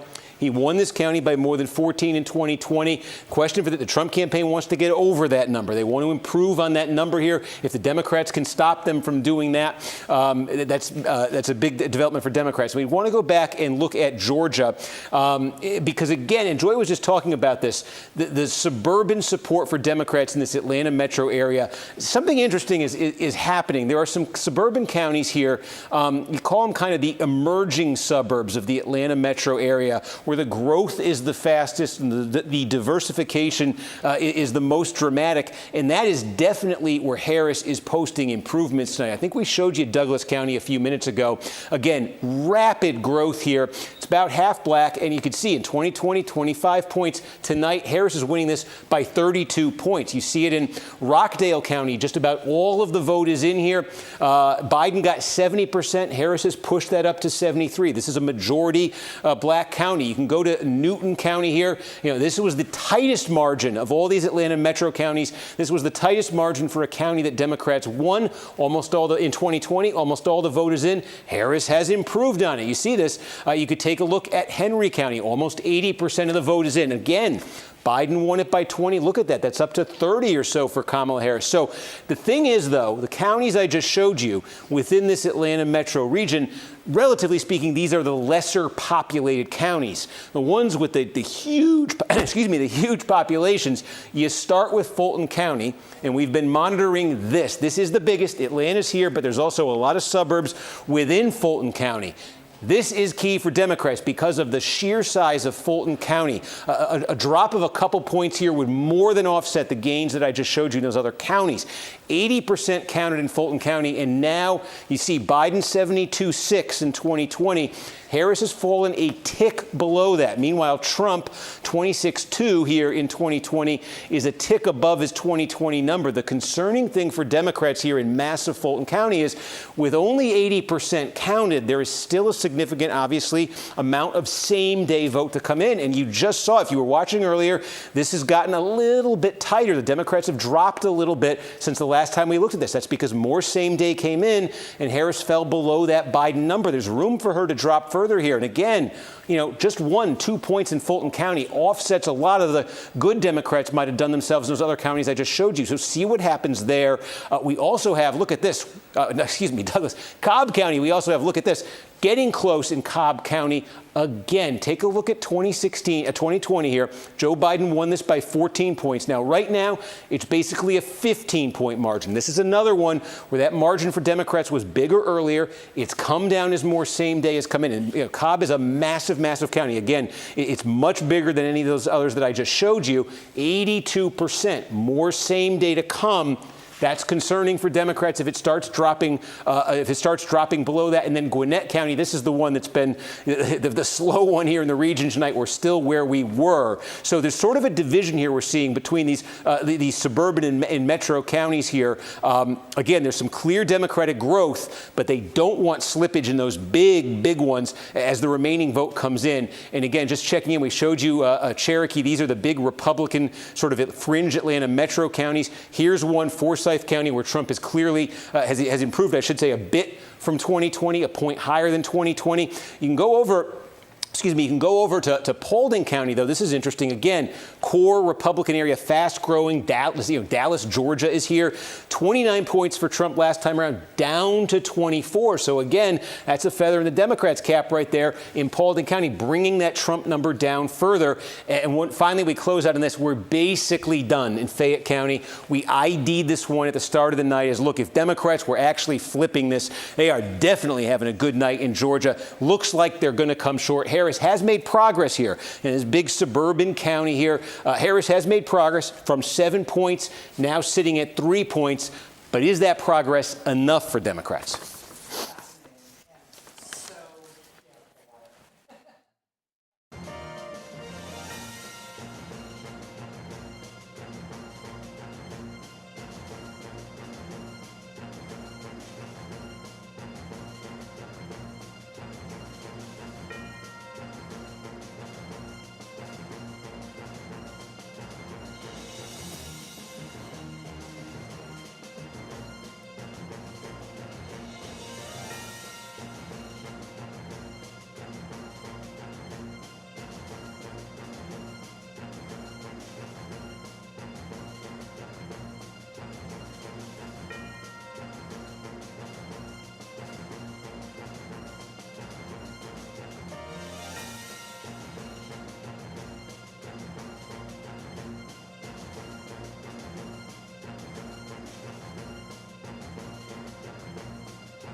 Yes, absolutely. And this is how it goes in Arizona. They get to that 10 o'clock Eastern hour, and suddenly what you get out of, remember here, Maricopa County, that's what you're looking at right here where Phoenix is, more than 60% of the vote in the entire state is in here, and Maricopa County all at once releases this, more than half of its vote. Now, let me tell you what you're looking at here, because if you remember from 2020, the story in Maricopa and in Arizona is very distinct buckets of votes that come in at different times and that have very different looks in terms of which party they favor.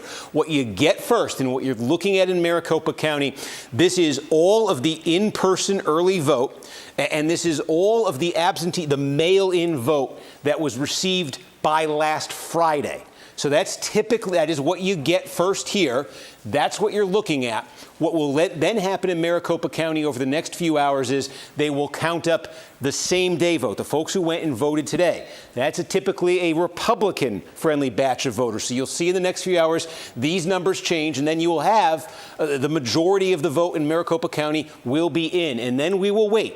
Because every night now, going through the week, they're going to work through the rest of that vote by mail, the stuff that came in on Saturday, on Sunday, stuff that was dropped off today. There's still a lot of that to come, but as a starting point, if you compare this to 2020, when this number came out in 2020, Joe Biden had a high single-digit advantage over Harris in that initial batch in Maricopa County. If you remember, the story in 2020 all week was Trump trying to play comeback in Arizona. This is his starting point now in Maricopa. Also, the other big population center in Arizona, this is Pima County, where Tucson is. This is the more Democratic of the two big counties here. Again, basically the same deal. You've got this initial batch here that's half the vote. Again, Biden, you can see where he ran here in 2020. You can see what Harris is getting right now. But what will still be coming out later tonight in Pima will be that same day vote. So we'll see how that affects the count. And again, in Arizona, if we get through tonight and this thing is still very, very close,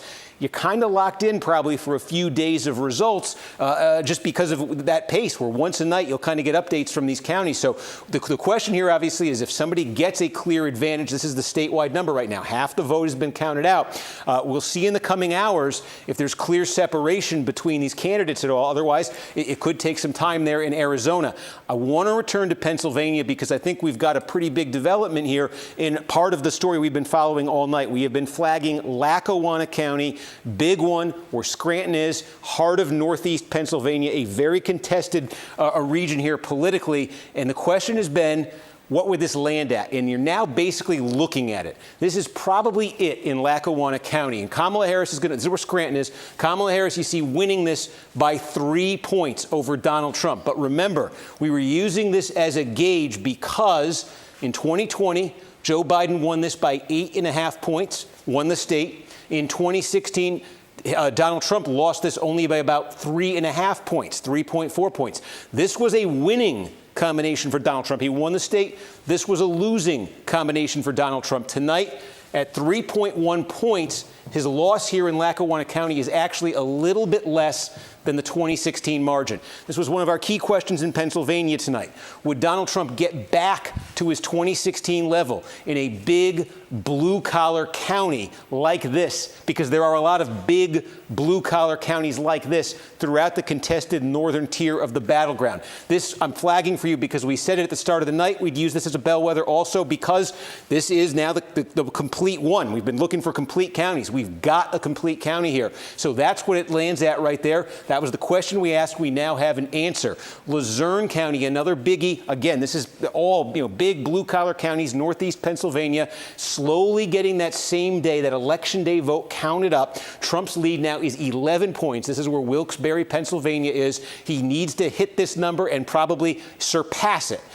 So keep an eye as this remaining vote comes in. But like Lackawanna, that's what we're looking at. One other thing to note here. Now, look, half the vote is in. Philadelphia County is the same thing as Philadelphia City. They're the exact same thing. So that's what you're looking at here.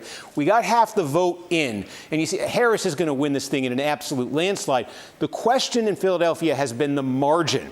Because what we saw in 2020 was ever so slightly, even as Democrats won the state and improved on 2016, Joe Biden actually lost a little bit of ground in Philadelphia. And the reason he lost a little bit of ground in Philadelphia was Donald Trump performed a little bit better in some heavily Hispanic parts of the city. So the question, another key question tonight has been, do Democrats win that back? Do they win back the ground they lost? Do they lose further ground? Now, you can see Biden won Philadelphia 81-18, essentially, in 2020. And right now, it's 79-20. The key is this, as they count up, I keep saying the same-day vote. I'm saying that because we know the same-day vote is favoring the Republicans a bit. So when I say they're tallying up the same day, there's an expectation there that it's the best numbers for Trump that are still being tabulated right now. The twist in Philadelphia, though, is they still have tens of thousands of vote-by-mail ballots. And we expect at about midnight that they're going to release that second batch of vote-by-mail ballots. So as we get closer there, we're going to follow this and see if Trump can maintain this 20%, maybe even he grows it. That would be fantastic news for him if he does that. But at about midnight, a very big batch of what are going to be very Democratic-friendly votes are going to come in. And so that may answer, or really get us close to an answer, on this other key question we're asking in Pennsylvania. Are the Democrats able to hold what they have in Philadelphia and maybe even win back the lost ground from 2020, or does Trump make further inroads? Because, again, this is a county where a city, the Democrats won by about 470,000 votes in 2020. They want to hit that margin. They want to go higher on that margin tonight. So that's the drama in Philadelphia as this other half of the vote comes in. And we could just zoom right out and see. Oh, I was going to zoom out and show you the running statewide total, and I clicked Ohio for some reason. There you go. A little bit more than half statewide. That is Trump's lead statewide, but it's very spotty in terms of where you're seeing votes. Oh, there is one more I did want to flag for you. This is Cumberland County, because we do have about 3/4 of the vote in here. Why Cumberland County? Because we don't talk much about it, but there's a lot of population in this region of Pennsylvania. You got Lancaster County, you got York County. Here you got Cumberland County, Carlisle, Pennsylvania is in here. This is actually, you see red right now, this has been a growth area for Democrats. There's a lot of fast-growing suburbs in here. Again, demographically very conducive to the Democratic coalition. Right outside, right across the river from Harrisburg, Pennsylvania. So Democrats made gains here in 2020. This was actually a very good performance for Joe Biden. Now you see with almost 3/4 of the vote in, Trump's a little bit short of that number. That was a bad number for him, and he's a little bit short of it now. But this is the thing to look for. With all of this remaining Election Day vote still to be counted, we just saw this happen in Lackawanna County. Is that going to happen in Cumberland County? Is Trump going to gain enough that he hits that number and surpasses that 2020 number? This is the kind of place where his campaign needs to win back ground that they lost in 2020. This is a big part of why, or a significant part of why Trump lost Pennsylvania in 2020. So we're going to follow that as it continues to come in. And I can also note Butler County. This is red. Obviously, it was heavily in the news this summer with that Trump rally. Believe it or not, Butler County in the Trump era, which started in 2016, while it's still deeply red, has actually gotten less red. This has been a bit of a growth area, suburbs right outside Pittsburgh, some rural areas too. The Democrats actually, I'll just show you, put it up on the screen here. This was actually a bit disappointing for Trump in 2020. Just go back here and you can take a look. He won it by 37 points in 2016, only 32 in 2020. This is a place where Democrats would like to make more gains. Right now, it's basically exactly where it landed in 2020. And again, there's not a ton, but there's more of that same-day vote to come. And this is, again, the kind of place where the Trump campaign's goal coming into tonight would be to stop those losses that they were suffering, to stop that decline and maybe gain some ground back. So with most, not all the vote in Butler County, it doesn't look like they're going to fall back any farther. Just check in, too, on Allegheny County. There's more than 1 million people in Allegheny County. You think of the city of Pittsburgh, there's also just a ton of interior suburbs there, inner suburbs there. 3/4 of the vote in Allegheny. We'll just show you where this landed in 2020. And again, this is one of the few counties in Pennsylvania that's gotten more Democratic in the Trump era. But, it's huge, as we just say. So 60% is basically where Biden landed in Allegheny County in 2020, with about 3/4 of the vote in. And if you remember at the start of the night, we had all of that mail that was dropped in Allegheny County. Trump's been trying to chip away at that sense. We got to see with this remaining 25% of the vote if he can get back to that 2020 level here. Democrats really want to grow this. The other question we're going to try to get an answer on here, too, is if there is remaining vote by mail in Allegheny County. Because we say that's the wild card in Philadelphia now. We're going to check on that in Allegheny County and in Pittsburgh. But these are places, where Democrats just depend on big margins and where Harris is going to need even bigger margins, by a few points to offset potentially, for instance, what Trump just did in Allegheny County. In Lackawanna County, excuse me. All right, Steve, we'll be back with you. We've got a few projections that we've got to catch up with.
Yeah, let's check in, Rachel. We'll start here on North Carolina. Look, again, 83% of the vote statewide now counted, and Trump with a 3-point advantage here. It's about 135,000 votes. Again, I think we're seeing some clear things we've taken you through, and they're being reinforced the more we look at here. We talked about the rural counties with large black populations where Democrats wanted to run up turnout and make some gains. That has not happened. You take a look at some of these big, well-populated, still Republican suburbs where Trump has had some slippage, where Democrats would need further slippage. We've singled out Union County before. Trump has actually gained ground in Union County. This is a gigantic one just outside of Charlotte. He's actually gained ground there relative to 2020 when this was a big reason the state got as close as it did. Another county that fits the bill here is Johnston County. Again, just very similar to Union County, just outside of Wake County. And again, it's not massive, but Trump doing a point better than he did. Harris doing a point worse than she did. Look, North Carolina is a state that is typically decided within the margins here. You know, Republicans have been winning it since 2008. Not in landslide margins. So when you have a 1-point swing towards Trump and a 1-point swing away from the Democrats, and you keep seeing that all over the place, boy, that really does start to add up. Even in a place here, 3/4 of the vote in Guilford County, where Greensboro is. This is part of the triad. This is one of the big Democratic vote-producing counties. But again, Biden was over 60% of the vote here, at nearly 61% of the vote in 2020. What's still to come in Guilford County is that Republican favoring same-day vote. So you're really starting to see this lead that Trump has right here. The ingredients that are going into it are the ingredients he needed coming into the night. We'll just check in there. Coming into the night to have a good night in North Carolina. Take a trip down to Georgia. 86% of the vote counted now. Trump's margin over 153,000 votes. Remember, he lost this by about 12,000 last time around. We've been keeping an eye on Fulton County. Democrats need gains there. They can't afford any slippage. The same-day votes counted up here, being counted up here. And now you can see it. Harris has fallen more than a point below where Biden finished in 2020. Trump's improved by more than a point here. A county this size, well over 1 million people here. That is a significant shift there. And with more same day to come,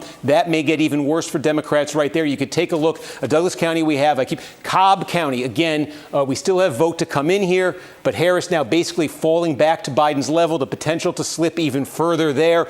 Up here, again, I won't take you through the individual counties, but in North Georgia, this is just the overwhelming Republican part of the state. And this story is being repeated in county after county. Trump is performing better. He won these things by 75 points or so in 2020. He's performing even better in these counties. So look, just zoom out here and look at the implications of this potentially. If this continues with the votes that are still to come in Georgia, North Carolina, I say this as a very, very big if here, but if you just play this out to let you know about the implications here. If Trump gets Georgia and if Trump gets North Carolina, okay, and there's no other surprises outside of the battlegrounds, and we already saw Iowa called. That was one of the potential surprises people were thinking about. With those two states, Trump would move probably to 251 expected electoral votes. And how many electoral votes are in Pennsylvania? The answer is 19.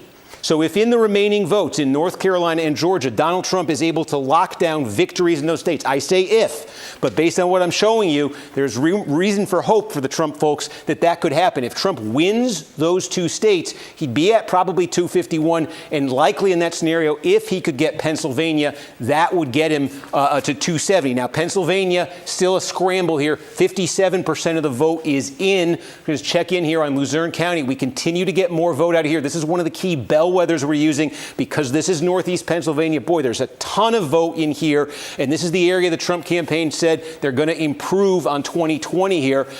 Again, 2/3 of the vote in now. Trump is ticking up closer to that 2020 level here. So keep an eye on that and the rest of the state. But Pennsylvania, just given what we're seeing in Georgia and North Carolina, increasingly taking center stage right here as one that the Harris campaign has always wanted, felt they needed. If Trump gets Georgia and Trump gets North Carolina, then Pennsylvania becomes an absolute must for Democrats.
Yeah, in Michigan, and again, it's very scattered here, but there are a couple of big places I want to look at because they might be offering us some clues.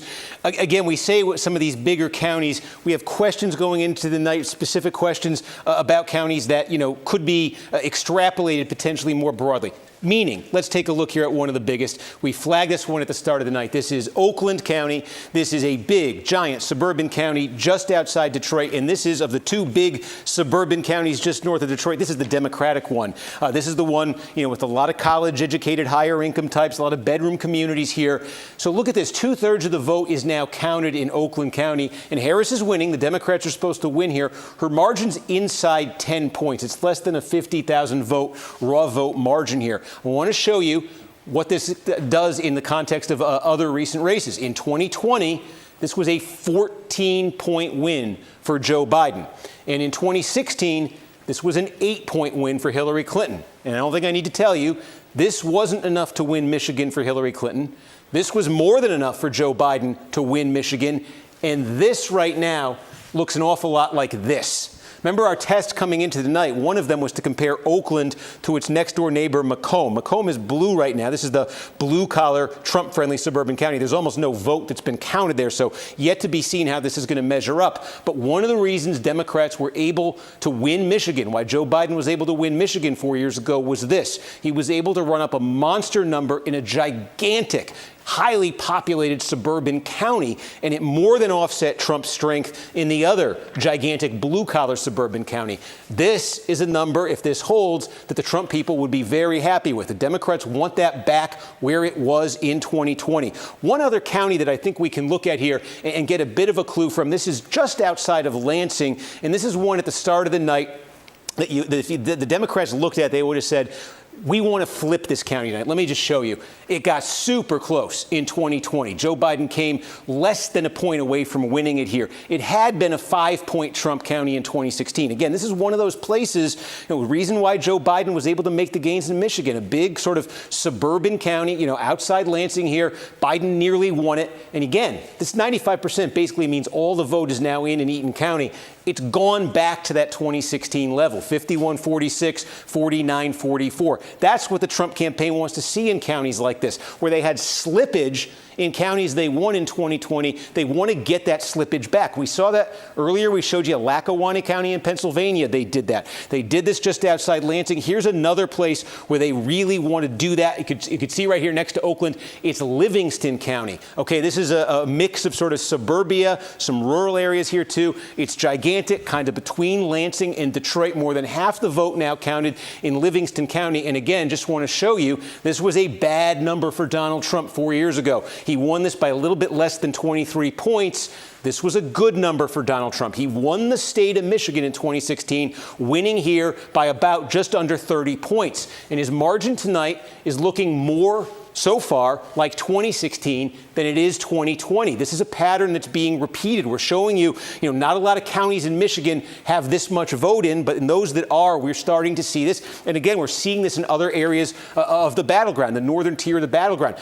Pennsylvania, we had some more that just came in, almost completely here. It can take you through them.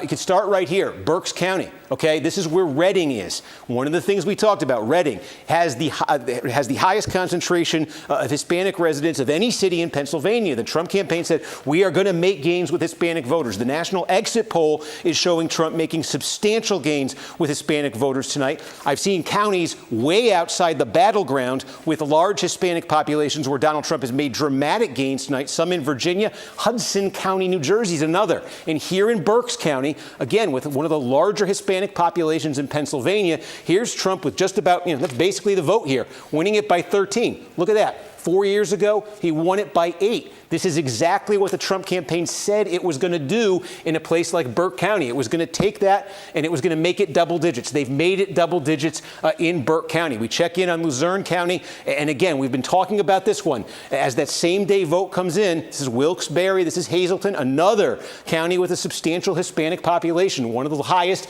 in Pennsylvania. Now Trump has hit his 2020 number there, and he's got a long way to go here. All that vote that's still to come in we expect to be election day vote. The pattern, the trend is pretty clear here. So again, you're seeing Trump in good position in one of those big counties, densely populated counties in northeast Pennsylvania. Take a look down here at Cumberland County. We talked about this one a little while ago. This was a big hope for Democrats in Pennsylvania coming into tonight. Again, 95% means basically it's all in Cumberland County. Again, 2020 looked like this. It's basically the same. It's a fraction of a point different.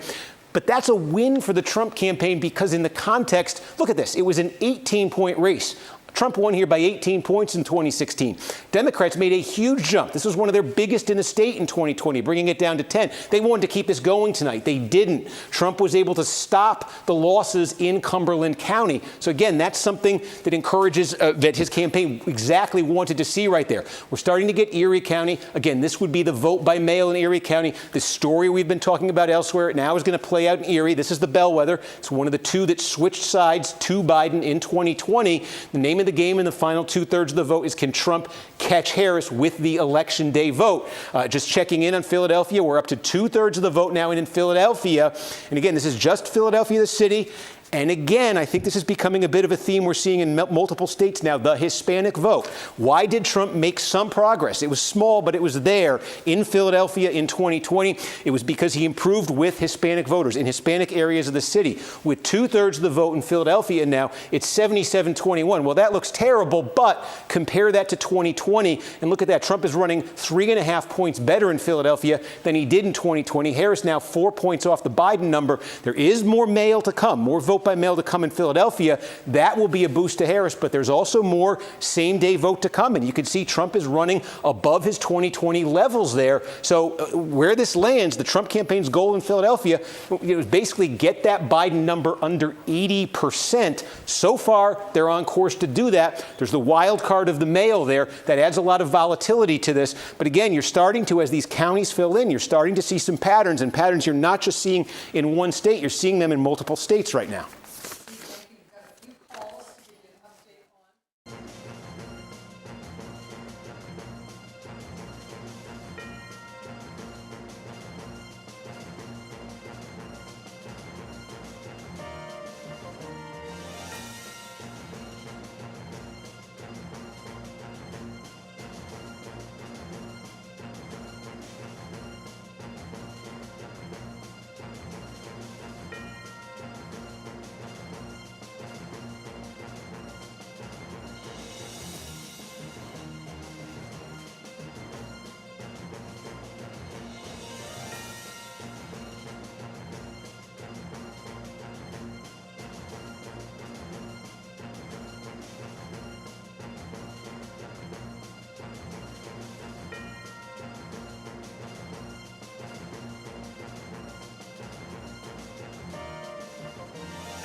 Just happened. We can tell you about one. We've been following North Carolina, where statewide you can see 85% of the vote now in. Donald Trump maintaining that lead in the neighborhood of 150,000 votes. The big thing that just happened is we have been talking about the giant, core city counties where Democrats need the big margins. We've been waiting all night on Mecklenburg County. This is where the city of Charlotte is. Now we've got almost all of Mecklenburg County has now been reported out. Harris, no surprise, landslide margin here.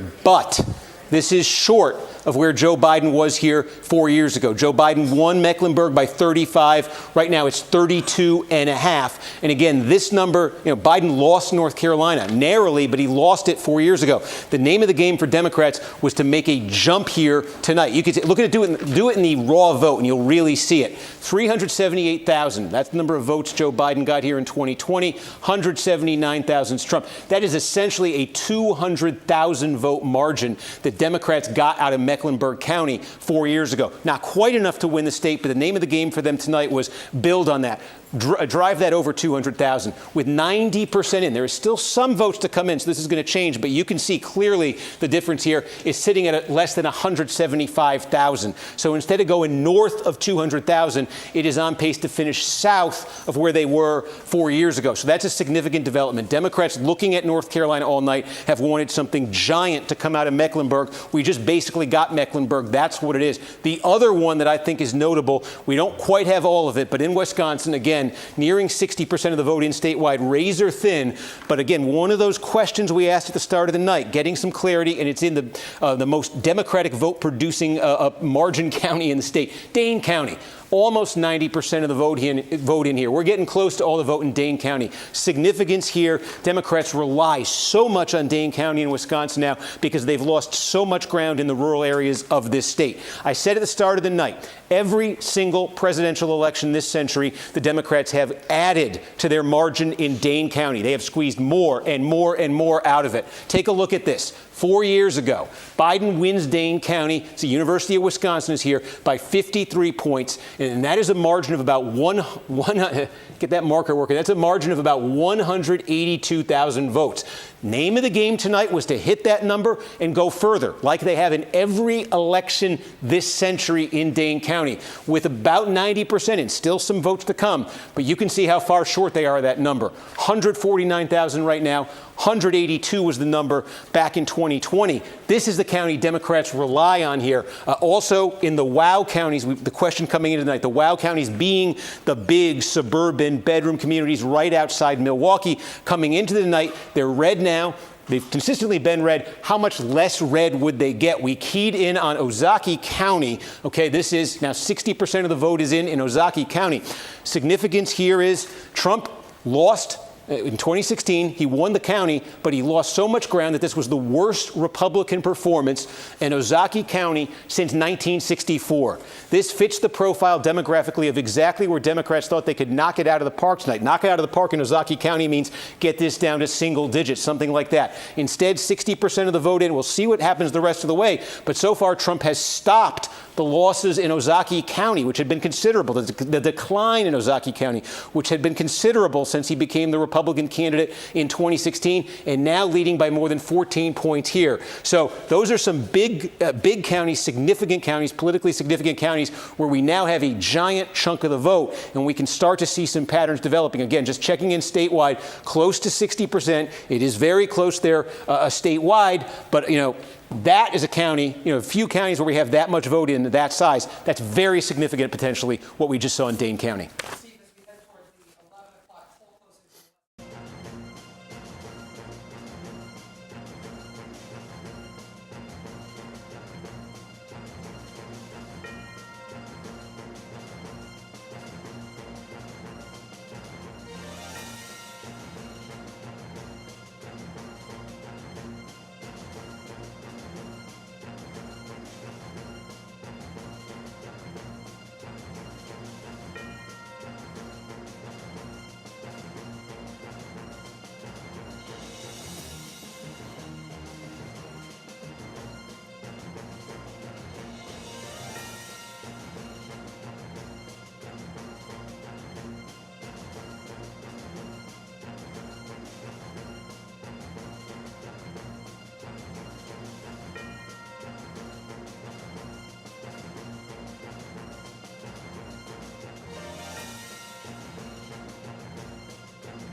Yeah. Okay.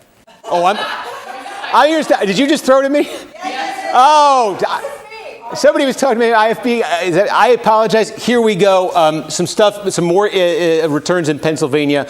As I gather my train of thought here, I wanted to update you on 3 key counties here, again, in northeast Pennsylvania. We started the night saying, and we've said it a few times, that there are only 2 counties in Pennsylvania that are true swing counties. That is to say, they backed Donald Trump in 2016 when he won the state. Then they flipped over and they backed Joe Biden when he won the state in 2020. One of them is Erie County, where you see right now about half the vote is in. Harris is ahead here. This is primarily on the strength of the vote by mail. The question is, as the rest of the vote comes in, which we know is Republican friendly, is Trump going to catch Harris there? Put a pin in that one, because the other one, we pretty much have all the vote in right now, and it's flipping. Northampton County, this is where eastern Pennsylvania is. This is the other county that flipped to Joe Biden in 2020 when he won the state.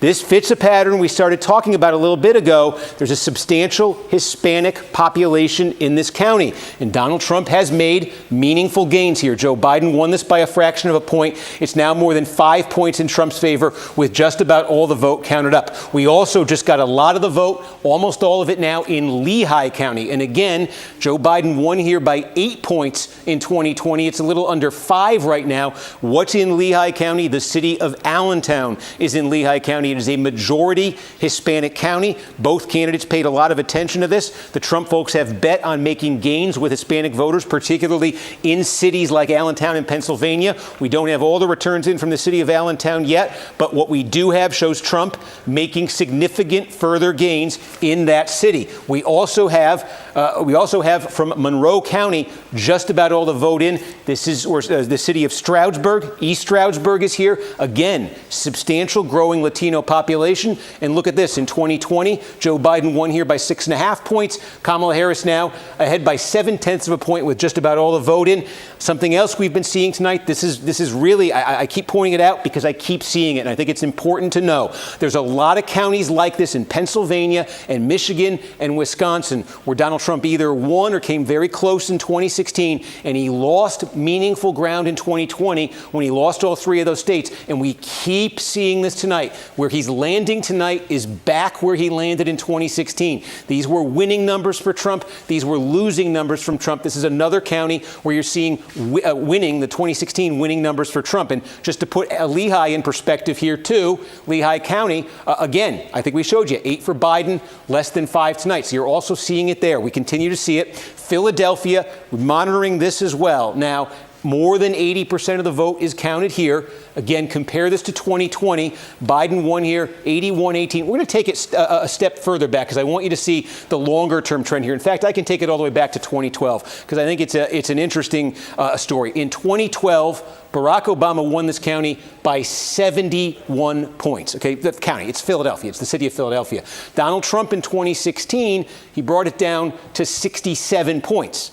In 2020, Trump lost ground in the state. Trump lost the entire state of Pennsylvania. But look at this. He basically brought it down to 63 points from 71, 67, 63. And tonight, right now, this is down to 56 points. From 71 in 2012 down to 56. Again, what are we seeing here? What we saw in 2020, the Hispanic precincts of Philadelphia, we saw meaningful improvement for Donald Trump. We're not talking about 10, 20, 30 points here. We're talking about enough, though, to bring 67-point gap down to 63, and tonight, currently 56. The margin for Kamala Harris in Philadelphia right now is just about 300,000 votes. Democrats would love to see that land tonight at 500,000. Boy, they got a long way to go to get there. The one thing Democrats have to hope for in Philadelphia right now is there is a large number of vote by mail ballots that are going to be released. Looking at my clock here, we think in the next 45 minutes or so. That should boost the Harris number in Philadelphia.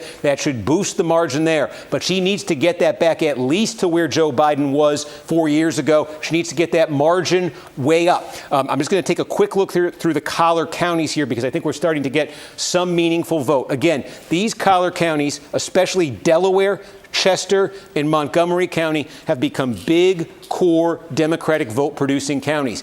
Delaware County is the most Democratic of these three, and you can see it was 63-36 here in 2020. The name of the game in all these counties, Democrats want to be landing north of the Joe Biden number from 2020. They're on the Joe Biden number in Delaware County right now. Take a look out in Chester County. Again, this is where Democrats, I said at the start of the night, they want to land over 60% in Chester County. 59-8 for Harris right now, but the wild card is waiting on a lot of same-day vote. Is that going to affect?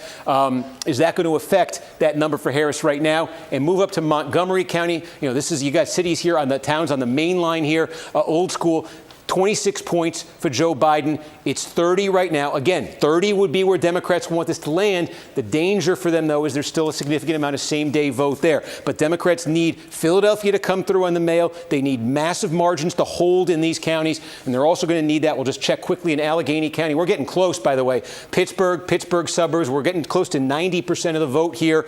And again, that Harris number here right now is under, small, but it is slightly under the Biden number. The Trump number, 0.4 of a point better than 4 years ago. If this is basically a push with 2020, the Trump folks, if you offered them that at the start of the night, I think they would have taken it. We'll see what that remaining vote does. Steve, thank you. We've got a few calls that we're going to make in Senate races.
Look at a few more things we're getting in. First of all, I want to point this out. This is what the national popular vote is right now. Now, customarily, we've seen this the last two elections, 20 and 16, that Trump has led in the tally of the national popular vote, well into the night. And typically what you see certainly is California comes in late, and it takes a while to get all the vote counted there. And that's just a millions of vote margin for Democrats. So certainly this is going to change, and we're just starting to get California in. But outside of the core battleground, there are a couple things that I want to flag. A couple states that it's awfully late in the night and we don't have calls on yet that I think a lot of folks might have expected we would. Let me start in Virginia, where 80% of the vote is now in. And Kamala Harris, you see, is ahead here by about 2.5 points in the count. But again, in 2020, this was a 10-point state for Joe Biden over Donald Trump. What's changed tonight? Where has Trump made progress in Virginia? Take a look here. Loudoun County. This is one, if you remember that governor's race in Virginia in 2021 when Glenn Youngkin won, we talked an awful lot about Loudoun County, suburbs, exurbs of Washington, D.C., just lightning fast growth here. Biden won this thing by 25 points. It's been getting leaps and bounds more Democratic. Look what happened in Loudoun County tonight. What had been a 25-point win for Joe Biden comes down to a 16-point win. And again, Trump needs to be improving to win Virginia, on average by about 10 points in these counties. He comes very close to it there in Loudoun County. Take a look, Prince William County. This is a very densely populated and a very diverse county. Again, significant Hispanic population. Biden won this by 27, down to 18 points tonight. Just about all in there in Prince William County. Virginia Beach, we still have a lot of vote to come in Virginia Beach. And this is one, this is where Joe Biden won by 5. This is one when Glenn Youngkin became governor. He flipped and won. And Trump right now leading this by 6 points. Again, that would be an 11-point shift here. There's a lot of areas here, that Trump would still need to do even better in if he were actually going to overtake Harris here. But the fact that it's this late at night and Trump has made gains that have held this so much so far, it's significant. It's part of why that popular vote is maybe a bigger lead this hour than you thought Trump would have. Bigger reason, though, is this. This is why I raised it. New York, look, it's been called. Harris is going to win New York. Her margin is 12 points. Check this out. In 2020, it was 23 points for Joe Biden. With nearly 90% of the vote in, Harris is only winning this by 12 points. Now, first of all, from a national popular vote perspective, Biden won this state by 2 million votes in 2020. The margin isn't yet 1 million, and we're getting close to all the vote in New York. And I want to zoom in a little bit closer here because I think this is significant. Let's look at New York City itself. The 5 boroughs of New York City, they're each their own individual county. And let me just show you what's happened here. Overwhelming Democratic city. Manhattan, the most liberal county in New York, a portion of New York, 86-12, a 74-point Biden win, down to 63. Trump's made double-digit gains in Manhattan. Take a look at Queens, 45-point Joe Biden win in 2020, down to 24, a 20-point net gain so far for Donald Trump in Queens, New York. Take a look over at Brooklyn. 55 has come down to 43. Staten Island's very small population-wise. It is the Republican borough of New York City. And you can see even there, though, Trump has gained a net of about 20 points with just about all the vote in there. And again, I flag that because we are seeing it in New York. Trump's gains with Hispanic voters, working class Hispanic voters. You're seeing it in New York City. It's being reflected in that statewide vote here, which has come down significantly. And even if you go across the Hudson River into New Jersey has 85% of the vote tallied. We have not yet called it. Now, Kamala Harris is ahead here by nearly 200,000 votes. But again, contrast this to New Jersey in 2020. This was a 16-point state. Tonight, it is a 5-point race with 85% of the vote tallied. The margin here in 2020 was about 800,000 votes for Joe Biden. Tonight, it hasn't yet cracked 200,000. Again, that has potential national popular vote implications for those who are tracking that. But I wanted to point out New Jersey. Again, we see Harris is in pretty good shape to win the state. But take a look at Hudson County. Hudson County, just across there, this is where Union City, New Jersey is, for instance. It's 80% Hispanic. A lot of small, densely populated cities in Hudson County with large Hispanic populations. Joe Biden won here by 46 points. Tonight it's 28 points. This is basically it in Hudson County, from 46 to 28. This is one of those giant core Democratic counties in New Jersey the Democratic Party relies on. That's a massive, massive shift. And again, that speaks to Trump's gains, it really would seem, with Hispanic voters. So again, those are some of the states here that have bearing on the national popular vote. We saw the polls nationally much tighter than before. We wondered if Trump was going to narrow the margin in some of those big states. That is what we're seeing. I did want to follow up on Wisconsin, too, now getting close to 70% of the vote in. And yes, we were just talking about Dane and the question of what was left and could the Democrats here hit that margin that they got out of 2020. And it's true. OK, well, here we go. Now we're up to 95%. So we just, since I checked in a few minutes ago, we got more. We're getting close to all of the vote in Dane County. 163,000. That's the Harris margin in Dane County, 163,000.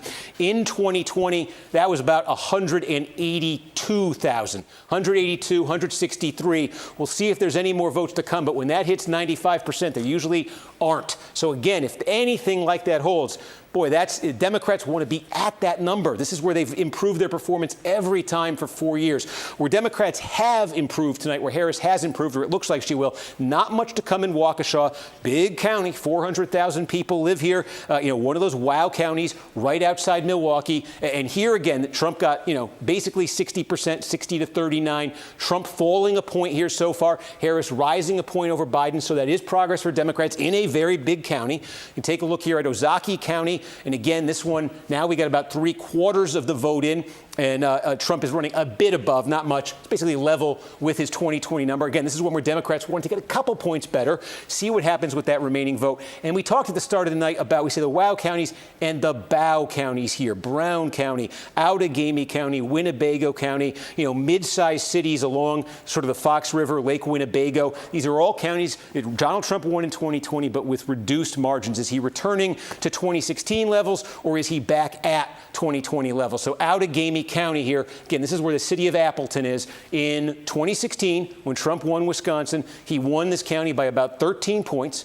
In 2020, when he lost Wisconsin, it was a 10-point margin. And tonight, as you can see, 67%. It's back at that 13-point spread right now. Now, again, votes still to come in Outagamie County. But I only flag this because we are seeing it in an awful lot of places tonight where Trump is returning to 2016 levels. These aren't always dramatic shifts, but Wisconsin's a state. When Trump won it, it was by 20,000 votes. When Biden won it, it was by 20,000 votes. So these kinds of differences can make all the difference. See what happens with the remaining vote there. But that's something we've been seeing in other places in this northern tier of the battleground all through the night. Again, now up near 70%. It's very close here, about 67,000 votes. More to come out of those wow counties, and we'll see if there's anything left there in Dane. But if that number doesn't move, that's a little bit below, I think, where Democrats wanted to be there.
Okay, let's take a look at Pennsylvania, where you had Jacob there a few minutes ago setting up what probably any minute now we're going to see out of Philadelphia, and that is, he says, about 50,000 vote by mails. The results going to be released in Philadelphia. Of course, that is the most Democratic-friendly, overwhelmingly Democratic vote. So when that gets reported, we want to see what it does. This margin for Harris right now in Philadelphia sits at 305,000. Remember, ultimately, Democrats are hoping tonight to get that in the neighborhood of 500,000 votes. Got a long way to go with a little bit more than 2/3 of the vote in. And again, the context for this is where things stand in Philadelphia right now is that Trump is running so far 4 points above where he finished in 2020. Again, let's see. This mail update is going to be huge because how much do these numbers change? Democrats want to be above and need to be above this Biden level and be getting that plurality close to 500,000 because of what else we're seeing right now and what's coming even in the last few minutes in Pennsylvania. And let me just show you what that is. A couple things. We said put a pin in Luzerne County, where Wilkes-Barre is, where Hazleton is. That's a majority, almost 70% Hispanic city. We now have all the vote in Luzerne County. Donald Trump is going to win this by a little bit more than 21 points. Compare this to 4 years ago. It was 14. Theme, but it's important. Trump's gains with Hispanic voters. You're absolutely seeing it here in Luzerne County. He's going to win this by more than 20 votes. That's a significant jump for him. His campaign said he was going to do that. They did do that here. We also saw him make those gains in Lackawanna County right next door earlier tonight. Also, where we're getting some clarity in Pennsylvania, South Central Pennsylvania, Lancaster County. This is one of the counties where you can see in 2020, Trump got 57-41. It's 57-58 if you round it 41 now. This is a place where Trump slipped in 2020, where Democrats wanted him to slip further. That's not happening. This is a big region population-wise. It doesn't get the same attention as Philadelphia. Lebanon County here, too. All the vote is in. Again, Democrats wanted more of a Trump drop-off here. They don't get it in Lebanon County tonight. And we showed you Cumberland County, I believe, earlier, but also in this region, also a place Democrats wanted gains, also a place where really they're not getting it tonight. Look inside the collar counties here, just outside Philadelphia. These are huge population-dense counties, and I'll flag a couple things. We got almost all the vote in Delaware County right now. Of these core collar counties, this is the most Democratic. It's the most diverse, most blue-collar of these three, of Delaware, of Chester, of Montgomery. Now, in 2020, Joe Biden won here by essentially 27 points. Getting close to all the vote in here right now, and it sits at about 24.5. Harris not at the Biden level. And keep in mind, again, this is very clear in Pennsylvania right now. Generally in these counties, the vote by mail is all reported out early, and what remains is this same-day vote that's Republican leaning. So in all these counties, you just see Trump incrementally improving with each update, and Harris is now almost 2 points under where Joe Biden got in this core Democratic county 4 years ago. Next door, in Chester County. Now, this is more significant drop-off for Harris from Biden, but Chester County, unlike just about every other county in Pennsylvania, they are waiting until the end of the night, they say, to release their vote by mail. So let's see when the vote by mail comes in Chester County, if Harris can get back and surpass that 58, but there is also same-day vote coming in that is helping Trump here. Next door in Montgomery County, this is just an enormous suburban county, and again, we've got the vote by mail. We're waiting on the same day, and already Harris is now running a point behind where Joe Biden finished in this county in 2020. Go up to Bucks. Bucks here, it's a little bit different. It's more blue collar, certainly, than Chester and Montgomery. It's more of a swing county. And again, now about half the vote is in here. Biden won this by 4.5 points in 2020. Trump has now taken the lead in Bucks County. It's tiny, but he's taken the lead. And again, this theme in counties like Bucks County and these more blue-collar counties throughout the northern tier of the battleground, you're seeing it. This was such a close race in 2016. Democrats made a significant jump here in 2020, and Trump is sort of rolling back the clock to 2016. So far, you're seeing that in Bucks County as well. We also said in Allegheny County, Pittsburgh, and those inner suburbs, huge Democratic area.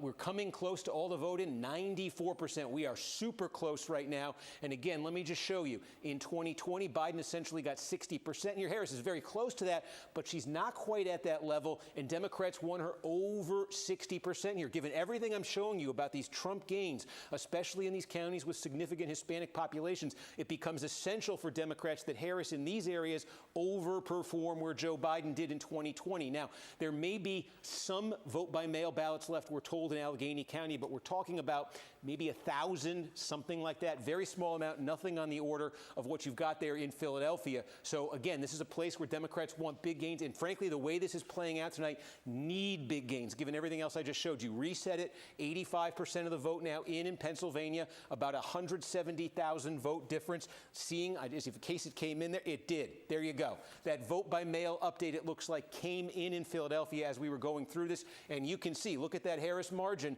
how much that jumped, basically up to 350,000. And there is, as Jacob said, another batch of mail that's going to be reported out tomorrow morning. So another jump like this expected to come. That did knock Trump's number down. That did knock his percentage down to 20.8. It was at about 22 before. But again, he is still running 3 points north of where he was in Philadelphia back in 2020. So let's see that final. It's going to be a while till that final vote-by-mail update. But this one took Trump down a notch, but it didn't take him back to the level Democrats want him at there. And we can just take a trip down quickly to Georgia because we've got some more counties that have basically filled in Georgia. Now 93% of the vote. And you do see that margin for Trump has come down a little bit. It's just under 120,000 votes, his lead statewide. Not a lot of votes left here, but one place we finally got clarity in here is Gwinnett County. This is a giant one. More than 1 million people in that core Atlanta metro area. Not all, but almost all the votes here right now. And again, let me just show you. It was 18 points for Joe Biden in 2020. Right now, about 16.5 for Harris. This has been the trajectory. Clinton won this thing by only about 6. Margin exploded for Democrats in 20, and they wanted it to take that next step forward in 2024, again, to offset what has been one of the stories tonight. We don't really show it because these counties are all so individually small, but I could just take you through dozens of counties that you see in red here where it's a Trump gain of 2 points, of 3 points, of 2 points, of 3 points, and you add those all together and put them together. That's a big reason why Trump has amassed this lead statewide.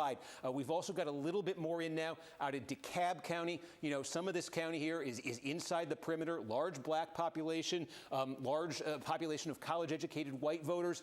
Not quite, Harris, hitting that number that Biden hit here in 2020. Massive win for here, but not quite hitting it. Still some votes to come, though. Democrats want to get more, desperately need more out of there. They would desperately need more out of, you know, this is this is as core Democratic a county as you get. And again, Harris basically level, but a tick under where Joe Biden was in 2020. Not much to come. Democrats need every vote they could possibly get out of there. So again, you reset it statewide, seeing if anything changed. 118,000 votes. That's the Trump margin right now. And I'll just check to see if anything changed dramatically in Pennsylvania. 166,000, 85%.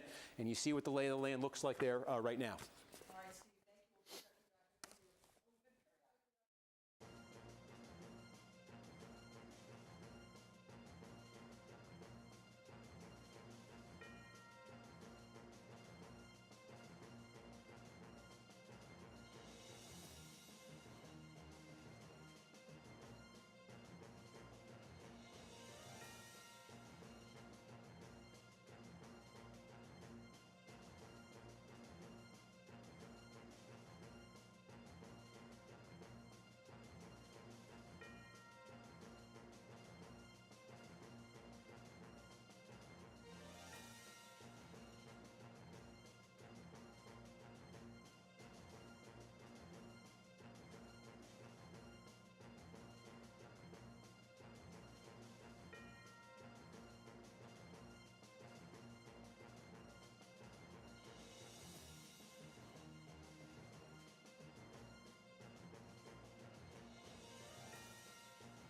Yeah, and Rachel, what we can say now with that Georgia call is if Kamala Harris doesn't win a state that's not been treated as a battleground state, if she doesn't do that, then she now absolutely must pull out a win in Pennsylvania, because if there's no surprises outside the battleground, then Georgia plus North Carolina plus Pennsylvania would get Donald Trump to 270 electoral votes and the presidency. And look at Pennsylvania. We are closing in on 90% of the vote here. Donald Trump is leading by 168,000 votes right now. A couple of things that we can show you that have come in now in Pennsylvania to add a little more clarity. We said at the start of the night, 2 counties are pure bellwethers in Pennsylvania. Voted for Trump in 16, flipped to Biden in 20. What would they do tonight? We told you that Northampton County in the east has flipped to Donald Trump. The other one, Erie County, we've now got the results from Erie County. It's flipped back to Donald Trump. Again, just take a look at this. In 2016, when Trump won Pennsylvania, he won Erie County. He gave it back to Biden when Biden won the state. Now Trump is reclaiming Erie County tonight. Again, this is one of those big sort of quintessentially, you'd call it Rust Belt counties, a lot of big blue collar population there. Where are we waiting for remaining vote in Pennsylvania right now then? We've talked a lot about Philadelphia. Jacob has told us there are going to be a big batch of mail-in votes that we are not going to know until sometime tomorrow morning. That's it. There's also some same-day vote that's been coming in. The same-day vote has been running less Democratic than the vote by mail. And again, the big picture in Philadelphia is the Democrats are currently 3 points behind where Joe Biden ran in 2020. And this reflected a bit of a disappointment for Democrats. They won Pennsylvania, obviously, in 20. They were thrilled with that. But their Philadelphia number came down. It's coming down further so far, and unless those remaining mail-in ballots really boost them dramatically, Trump may finish with more than 20% in Philadelphia. Also still to come, we've got a few votes left in Delaware County, big suburban county, right outside Philadelphia. But again, right now, Harris is not hitting that Biden number. She absolutely needs to hit and exceed that in these places. Chester County, I think we're pretty much down to the vote by mail in Chester County. Of course, that is the very Democratic vote. So the question becomes, when we get that vote by mail, Harris is at 54.5. She's got to get past, she's really got to move past that Biden number. Will the remaining vote by mail in Chester County do that for her? Up to Montgomery County, more than 3/4 of the vote in here. This is a giant county, though. There are still lots of votes left to come. Again, from Harris's standpoint, she's got to get past that Biden number with what's left to come here. No vote by mail left in Montgomery County. Move up to Bucks County. 2/3 is in right here. This would be, if Donald Trump hangs on here, still plenty of votes to come, though. This would be a flip. And again, of those immediate Philadelphia area counties, this one a little bit more blue collar than the ones I just showed you. So again, that's a trend we're seeing. We saw it in Erie. We saw it in Northampton. We're seeing that in a lot of places tonight. Also, I'm giving you big sort of Democratic vote areas, Bucks notwithstanding, but Chester, Montgomery, and Delaware. In southwest Pennsylvania, the 2 big counties here, we've got Washington all in. I want to draw your attention to this because these are 2 big bedroom community suburbs of Pittsburgh. In Washington County, Donald Trump has improved tonight. The core Republican area, he wanted to boost his numbers in a place like this. You can see in Washington, he has. And if you go next door to Westmoreland County, which is even bigger, there is still vote to come in Westmoreland County. Trump currently, take a look at this, 28 points was his margin, 36 here right now. Again, if he finishes above that 28, it's exactly what he wanted to be doing. So for Democrats, it's going to take something really kind of massive out of Philadelphia, where really those numbers are disappointing for them so far. And again, out of Chester with that vote by mail, it's more to come in Montgomery, and they're going to need to get bigger margins with what's to come. Again, 170,000 votes. That's Trump's advantage here, nearing 90% in Pennsylvania. Just checking on Allegheny. And again, those are the stakes. Trump wins this state. He's probably got this. Steve Kornacki, thank you very much. We've got a call to make. NBC News can project at this hour, and this is a big one, that the Republican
I have to tell you guys about our Skims bras. I always found bras to be so uncomfortable and constricting. It would be the first thing I would take off when I got home, but we changed that. Our bras are designed for all-day comfort with the most innovative technology and the softest fabric to give you the best shape while feeling like you're wearing nothing at all. The search for the perfect bra is over. Skims offers a total system of bra solutions for every need and style, and Skims bras are available in over 60 sizes. Get yours now at skims.com.